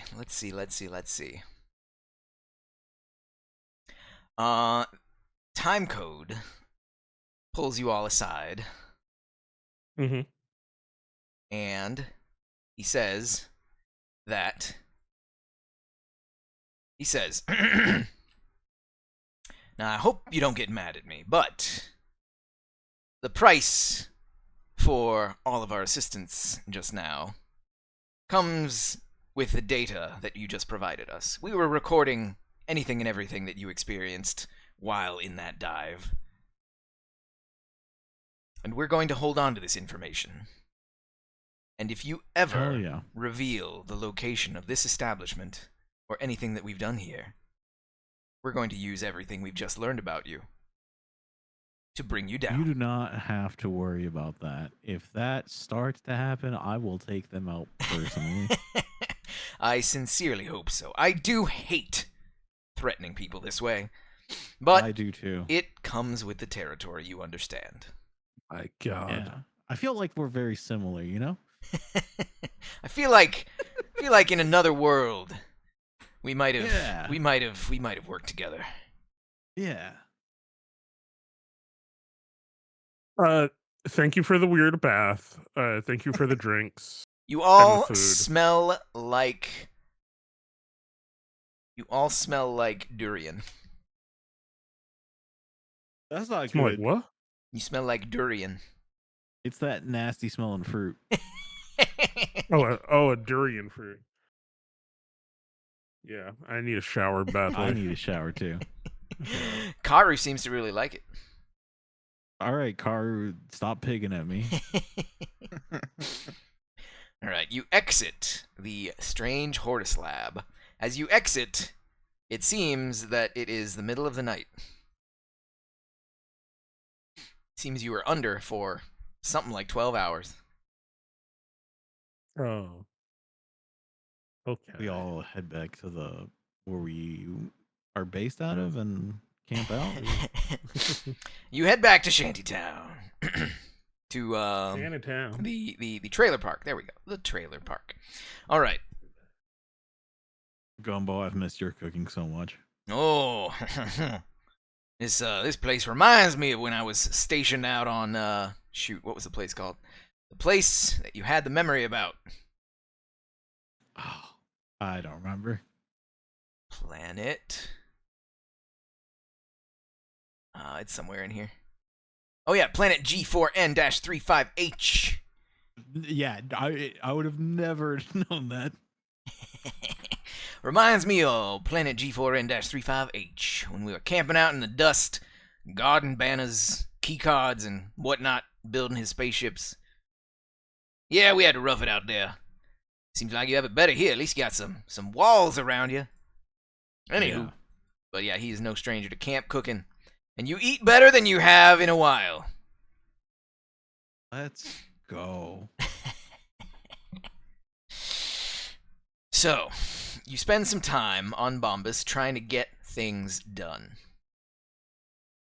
What did I just hear? I just heard that printing mechs. I just heard smoothing things over with House Rat Town. What else did I hear?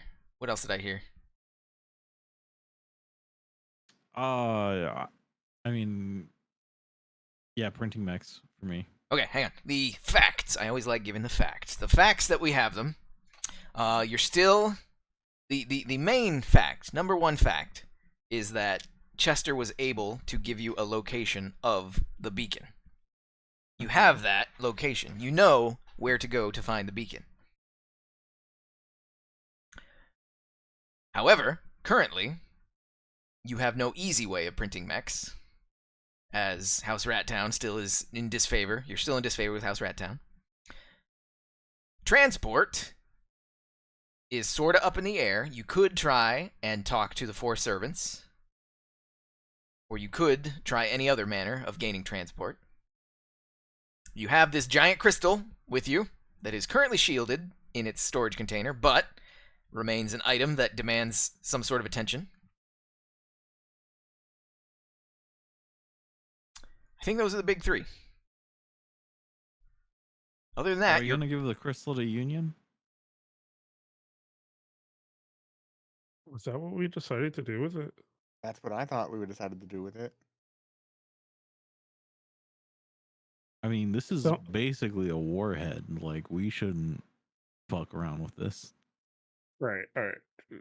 Humor me for like 30 seconds. Sell cam on this again. Why we want to give it to Union? Terra chimes in. Cam, you do realize that Union is the dominant power in the entire galaxy, yes? Follow me here. Mm-hmm. Dominant power in the entire galaxy, with their eyes on this system for core world status. Though, Mm-hmm. with the information that we have seen thus far that Janky and Juno have uncovered, could be in jeopardy.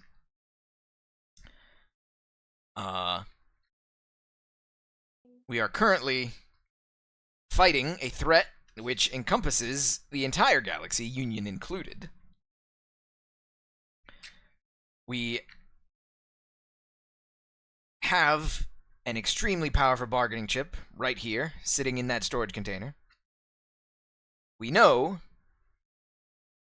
at least we're pretty sure that we know that Union, by and large, has the galaxy's best interest at heart, for they are trying to spread their utopian pillars throughout the galaxy. Ever since the fall of Second Committee, we know that Union has been on the up and up. For those of you who are immersed in the Lancer lore, Union has had 3 iterations so far, the second of which was basically genocidal maniacs. Their 3rd iteration now has rectified all that and is trying to do good things in the universe. And giving them this kind of bargaining chip would immediately put us in their favor. Guaranteed. Okay. Benefits of Union include printing facilities up the wazoo. They have a whole naval fleet on a moon of this planet we're on right now. Easy transport. who knows what else they may offer, depending on what you choose to tell them. I'm not going to tell you what you should or should not tell them, because that's your decision. But these are the facts as I see them. And I think our next step then, that encompasses everything we wish to like, it blankets everything, is to set up a meeting with some kind of union official and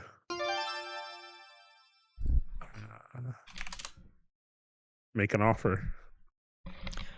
Tara can easily set up such a meeting, can easily get, I mean, you could either, yeah, she'll set up a Zoom call, and you can work out the details. Easy. Boom.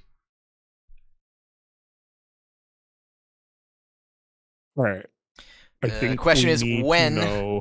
you want to set up that Zoom call, if you want to do it now, or if you want to take any time here on Bombus before you set pieces in motion.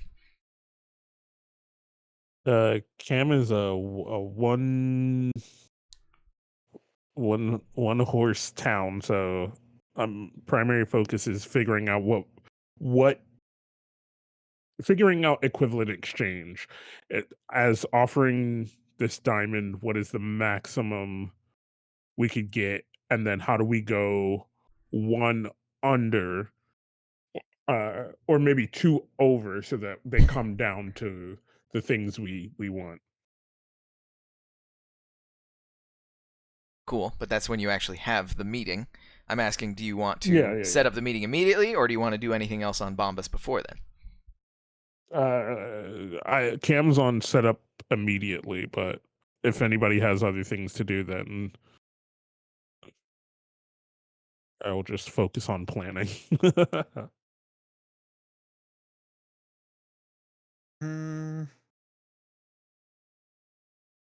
I mean, could we not also use that to persuade Union to get House Rat Town favor with Union?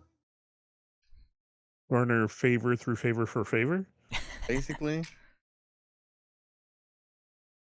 Right, so Cam and Juno are Cam and Juno are conspiring about about what they can get out of the deal. Janky, you doing anything? Are you conspiring as well?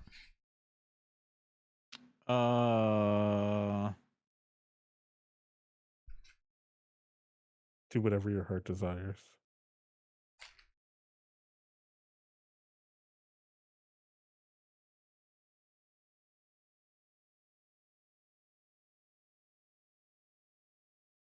Anything at all.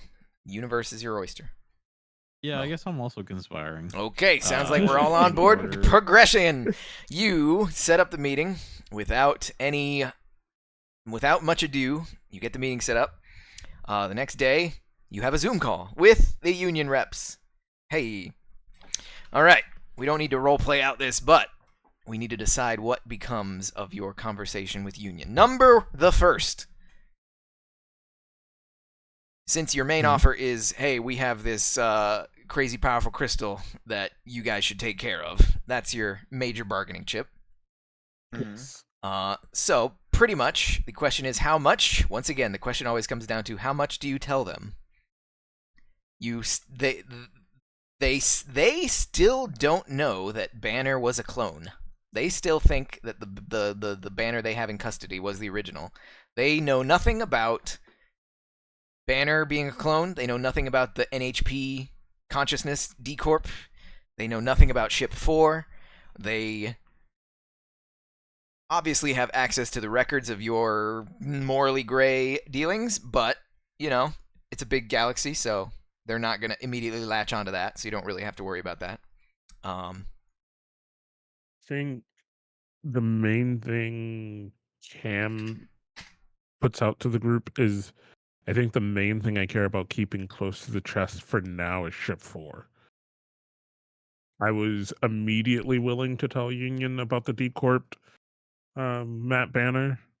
I'm a little more hesitant, but I am still willing to seek any help that we can at this point.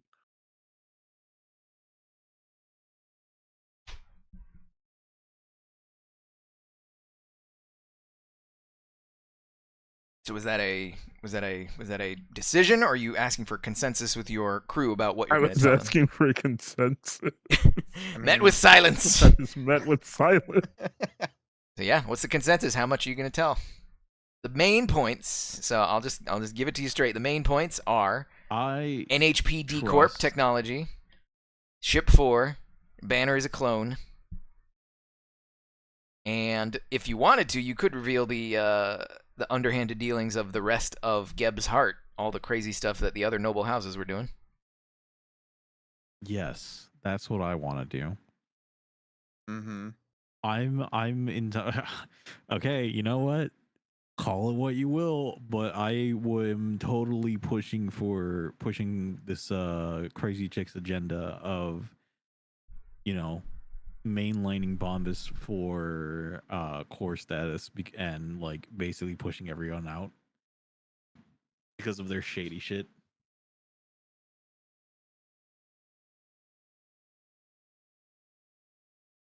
All right. But it's only do- really Geb's heart that we know we're doing shady shit, right? Yeah. let's just keep it easy. Number 1, first issue on the table. Geb's heart, shady dealings. Are you going to say we're Yes. going to tell Union or Yes. not going to tell Union? Yes or no? We're telling Union. Yes. That sounds like a yes. Telling Mom. 2 shady dealings. Number 2. Banner is a clone. Yes or no? Yes. Up to y'all. Yeah. No, that was 2 yeses. You're going to say that Banner is a clone. Number 3. NHP D Corp technology. Yes or no? Also up to y'all.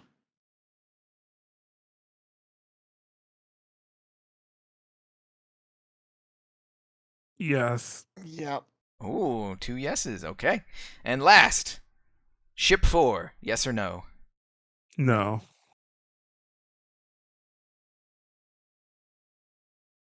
It's a no from me. 2 no's. All right.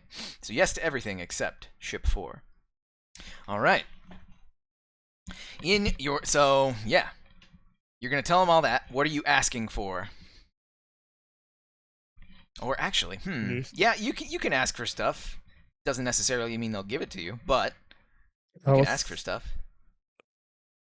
House Rat tell him to be recognized. Um,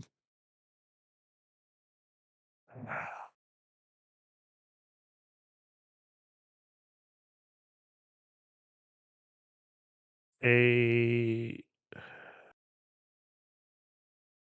a ship, Printing facilities. an access. Okay, this is the overreach. Unvetted access to any printing facility controlled by them in any um anywhere. Unmonitored, unregulated access. We get to go in, we print what we want.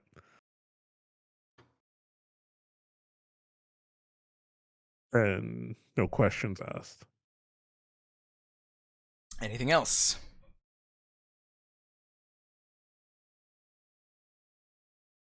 Going once. Crisp high To five. be what?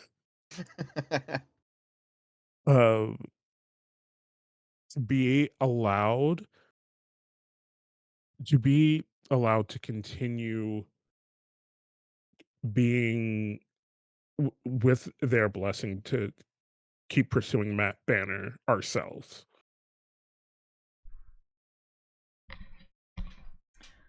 All right. So you go into But we the will report any further findings. negotiations with your offers on the table and your requests on the table. Union is very surprised to learn about the existence of this crystal And based on your scans and descriptions, the data that you send, they are extremely. They they definitely don't want it to be in anybody else's hands. So they immediately agree to fly down, grab the noise, and grab it out. Basically, yes to all your demands. Basically, yes. You can come up. You can come up to the moon of Arquebus. You can come up to the moon of Arquebus. They will let you have unfettered access to all their printing facilities. They will Monitored. They will gladly let you continue to go after Matt Banner. The only condition they have is that they need. So yeah, because of the whole nature of the D-Corp thing, they need to have a positive conclusion to that outcome. So yes, they will gladly let you go after Matt Banner, but they need a failsafe in case you fail. So they just need some sort of like kill switch.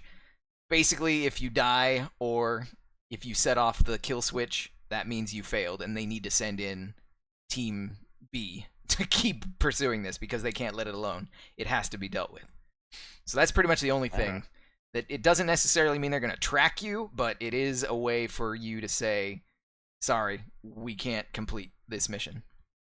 We, on our end, will, I have two of the greatest minds in programming and Oh, they don't need mechanics. you to develop anything. This is just something that will be implemented one way or another. Narratively speaking, it could be anything. Yeah, I'm just saying they're going to build a thing and they okay it. And Sure. it'll be known between us. It is something that will be known between us and Union. You know what I mean? So like, this is a thing that only like the three of us will somehow put something into, and it is something, because I feel like creating something and giving it to them eliminates any kind of weirdness. Sure. You can create the thing, you'll give it to them, they'll investigate it, Yeah. and they'll sign off on it. But it is definitely just, for one way or another, it is a way that triggers, it's the kill switch that says, we need backup, or somebody else needs to come and deal with our or noise. This has gone south. It's not, so it's not, send nuke here. It's not a come save us beacon. It is a we No. failed. It's a dead It man is a switch. Yeah, there you go. It is a send nuke here. Nuke this galaxy. And yeah, they will. The value of the crystal that you've given is well worth the value of a starship. They will give you a. They'll just flat out give you a starship. What about speeding up the process of the Bombus stuff? Oh yeah, they definitely have their bureaucracies in place to investigate such matters. They have their Department of Justice and whatnot that they have been alerted to all this, and now with the information that you've brought, they will definitely take direct action, and they will. Up until this point, they've just been observers. Now they're going to actually set foot on the worlds and investigate and deep dive. Excellent. Pleasure doing business with you.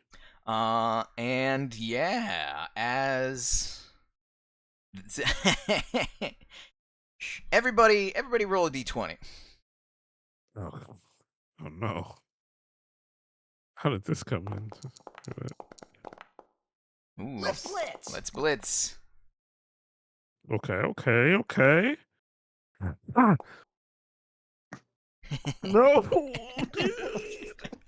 Well, 2 out of 3. It's a descending order. 2 out of 3. We're lucky that we have 3 people because skill checks are easy to see if you pass or fail. Group skill checks. So they take a look at averages. They as you're telling about all the stuff that's been going on in Gebsheart. They take a look at the shenanigans that y'all have been pulling, and as a token of their appreciation for you bringing all the information to light and telling them about everything and giving them the Death Star crystal, they will expunge your criminal record from Gebsheart. Nice. And They will make it known when they finish their investigation that you were the catalyst that caused them to look into the noble houses, which, if you were telling the truth, is going to be very favorable for Bombus. So they'll talk you up there on that front. It's not a guarantee that you'll be back in House Rat Town's good graces, but the word of union is strong. You think this will give me points with the princess? On that front, obviously, definitely. Hell yes. All right. Let's see.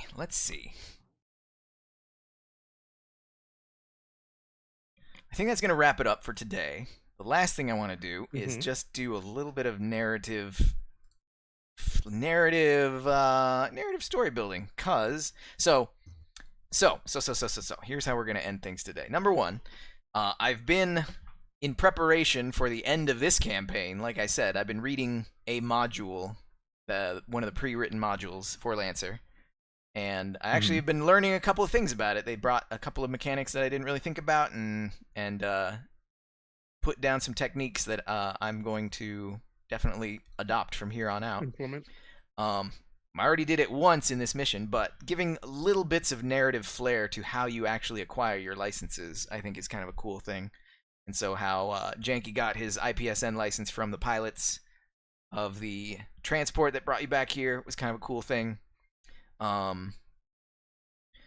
Licenses for Juno. Juno's been all in the SSC range. Nothing else except SSC. I'm gonna say SSC has not been blind to that and taken a notice. And you're like on their VIP list. Yeah, you're basically on the VIP list. Since you took exclusive SSC licenses and you can't change them anymore, they not only sent you a like gift basket including the last license that you took, I think the Monarch 3 license. They not only sent you a gift basket with the Monarch 3 license and a special print code to like customize the Pinaka missile launcher to fit your exact design specs and make it all cool looking. Not only they send all that, but they also what's something that they also are going to give you, basically how high rollers in Vegas are treated. They're going to give you like a permanent high roller suite on their headquarter world, which I can't remember what it is off the top of my head, but you basically have a permanent vacation spot for you to go at any time. Hell yeah. Cam Keeney took Yeah. a Harrison Armory license. Cam Keeney you kind of dipped one way. A little bit old. You kind of dipped Yeah, a one little bit way. old. At first, I thought you were going to go more into the IPSN because you were heavy on the Drake, but then you got rid of the Drake and you started favoring Harrison Armory. The last thing you took was the Iskander. Iskandar. And the last mission was on planet Enoth.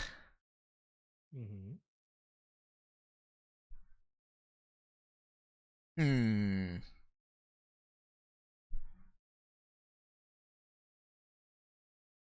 Iskander is like a mine layer.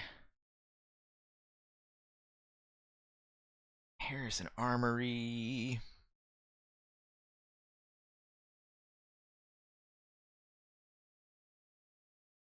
I don't know. Give me an idea, Cam. Give me an idea. We'll roll with it. Where would a possible avenue be for you to get a Harrison Armory Iskander license? Harrison. Let me come back to me. Let me. Well, you're the last Harrison. one. You're the last one I got to think about. Oh, fuck. The last mission we did was on planet Enoch. That other one where we test drove the ones, that was ISPN, right? Yeah. Well, no, that was Harrison Armory. Oh. We'll say that guy got back in touch with you, the Harrison Armory rep, because you you drove the Tokugawa on that mission. And as a special promotional offer, your name came up in the Harrison Armory database as one of the pilots who test drove their unit. Because those guys were like on their way to a convention. So they did the thing where they like, take everybody's email and they send out the mailers.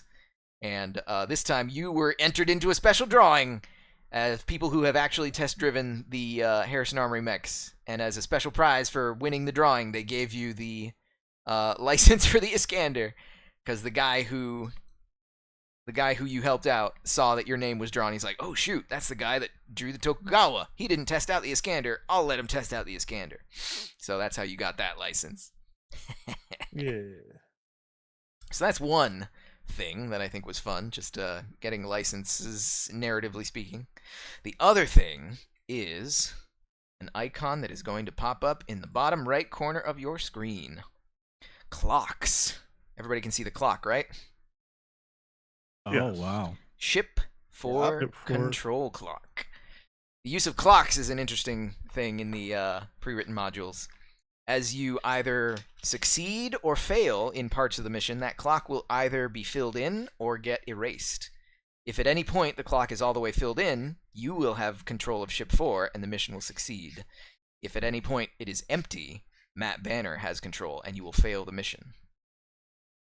So you'll see, That's pretty cool. as we go along, how, as you do things in the mission, it might go up or it might go down. And that gives a tangible, not physical, but it gives a visual representation of progress you have made and consequences that are imminent. So yeah, we're going to pick it up next time as you finally track the clue, you finally track down the whereabouts of Ship 4. This time bolstered by a Union starship and Union printed mechs.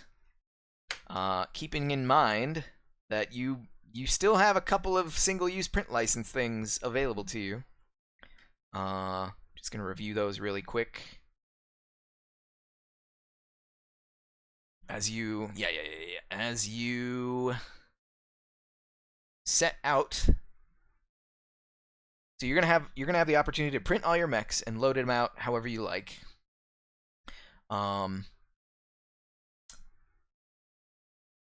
You don't know what you're gonna find when you make it to the beacon. We'll say that the ship that you're on, kind of like how you had before, the ship that you're on will have refitting technology, but it won't have mech printing technology. So you can change out your systems and your weapons, but you won't be able to change your mech once you set out on this mission. And yeah, you have individual print licenses. Janky Leaks, you're still able to print an Osiris NHP system. Cam is still able to print a plasma gauntlet. Juno already used yours when you test drove the railgun. And anybody has the ability to use the Asiso stabilizer that you cobbled together out of the tracking bug that you took out of Argo. And I guess Cam, you still didn't do anything with those Enerium shavings, so you could... oh yeah, I got to do something with that. You could either do something with them or just feed them into the printer and try and get an equipment buff on something that you print out. Okay. So keep all that in mind. I'll put those systems in our group chat so you just know that they're available as you look at your builds before next time we play. You can choose if you want to switch it up or not. But yeah, that's going to be it for today. Question. How many mechs can our starship carry? Good question. Well, per the rules of Lancer, you can only have one mech. You can only print one. Where is it? You can only print one mech at a time. It says somewhere. I think you know mostly for the secondary characters and their mechs. Yeah, that's what I'm thinking. Oh, For for those guys. Concord and Beaux. Got it. Okay, that brings up another. Yeah, this is we're throwing all the cards on the table. You can only print one of your licensed mechs for use at a time. Your NPCs can have their mechs available. So Concord has the Ace, Gumbo has the Scourer, and Argo, even though you've never used him in combat, has a Demolisher. Argo is at the lowest tier of NPCs because he has had no combat time with you. Concord and Gumbo are at tier 2 for their service. In this mission, you will only be able to bring NPCs. You can only use them in their combat status for one scene. You can choose it after you see the map when we actually get into combats. But if you decide, oh, we want Concord to be in this fight, then she can't be in any other fights. And you can take all 3 of them at the same time, but then you can't use all 3 of them later, or you can split them up. If you take them into combat, there is a chance that they will die permanently, because we have not set up any sort of cloning or resurrection technology for these we did kids. on the beacon. No, we did not. We definitely did not. No.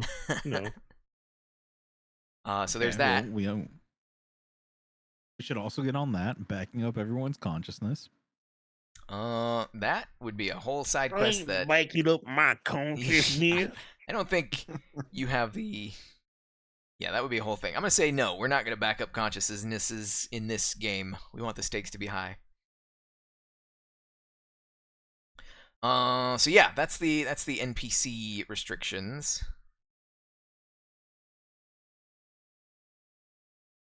And what other mission reserves do you have? I didn't really give you any reserves this time. Basically, your NPCs are your reserves, because NPCs are flipping powerful reserves. I'll tell you what. Means you're going to be going up against powerful forces. So there you go. It's kind of like Dark Souls and Elden Ring. If you bring NPCs into a combat, it's going to be that much harder as well. Ho ho ho ho. Yeah, I think that's it. Any other questions? Okay. Nope. Nope. Then, thank you to anybody who is still hanging out in chat. Thank you anybody who's watching this later on. This has been Lancer Mission 13. High-level mission. We'll be back next time. We're going to figure out whatever schedule we have. Check the Discord if you want to be apprised of when next we're going to play. Also, if you just want to hang out, talk about games and tabletop games and video games and whatever, join the Discord. What time is it? It's 6:46. Sure, yeah. I'm going to do a Zelda randomizer run. So we're going to transition into that. I'm going to stop the recording. But thank you all. I'm Steve, the Game Master. That's Kaz. That's Xeroxia. That's Panda. We'll see you next time. Good night. Bye, y'all.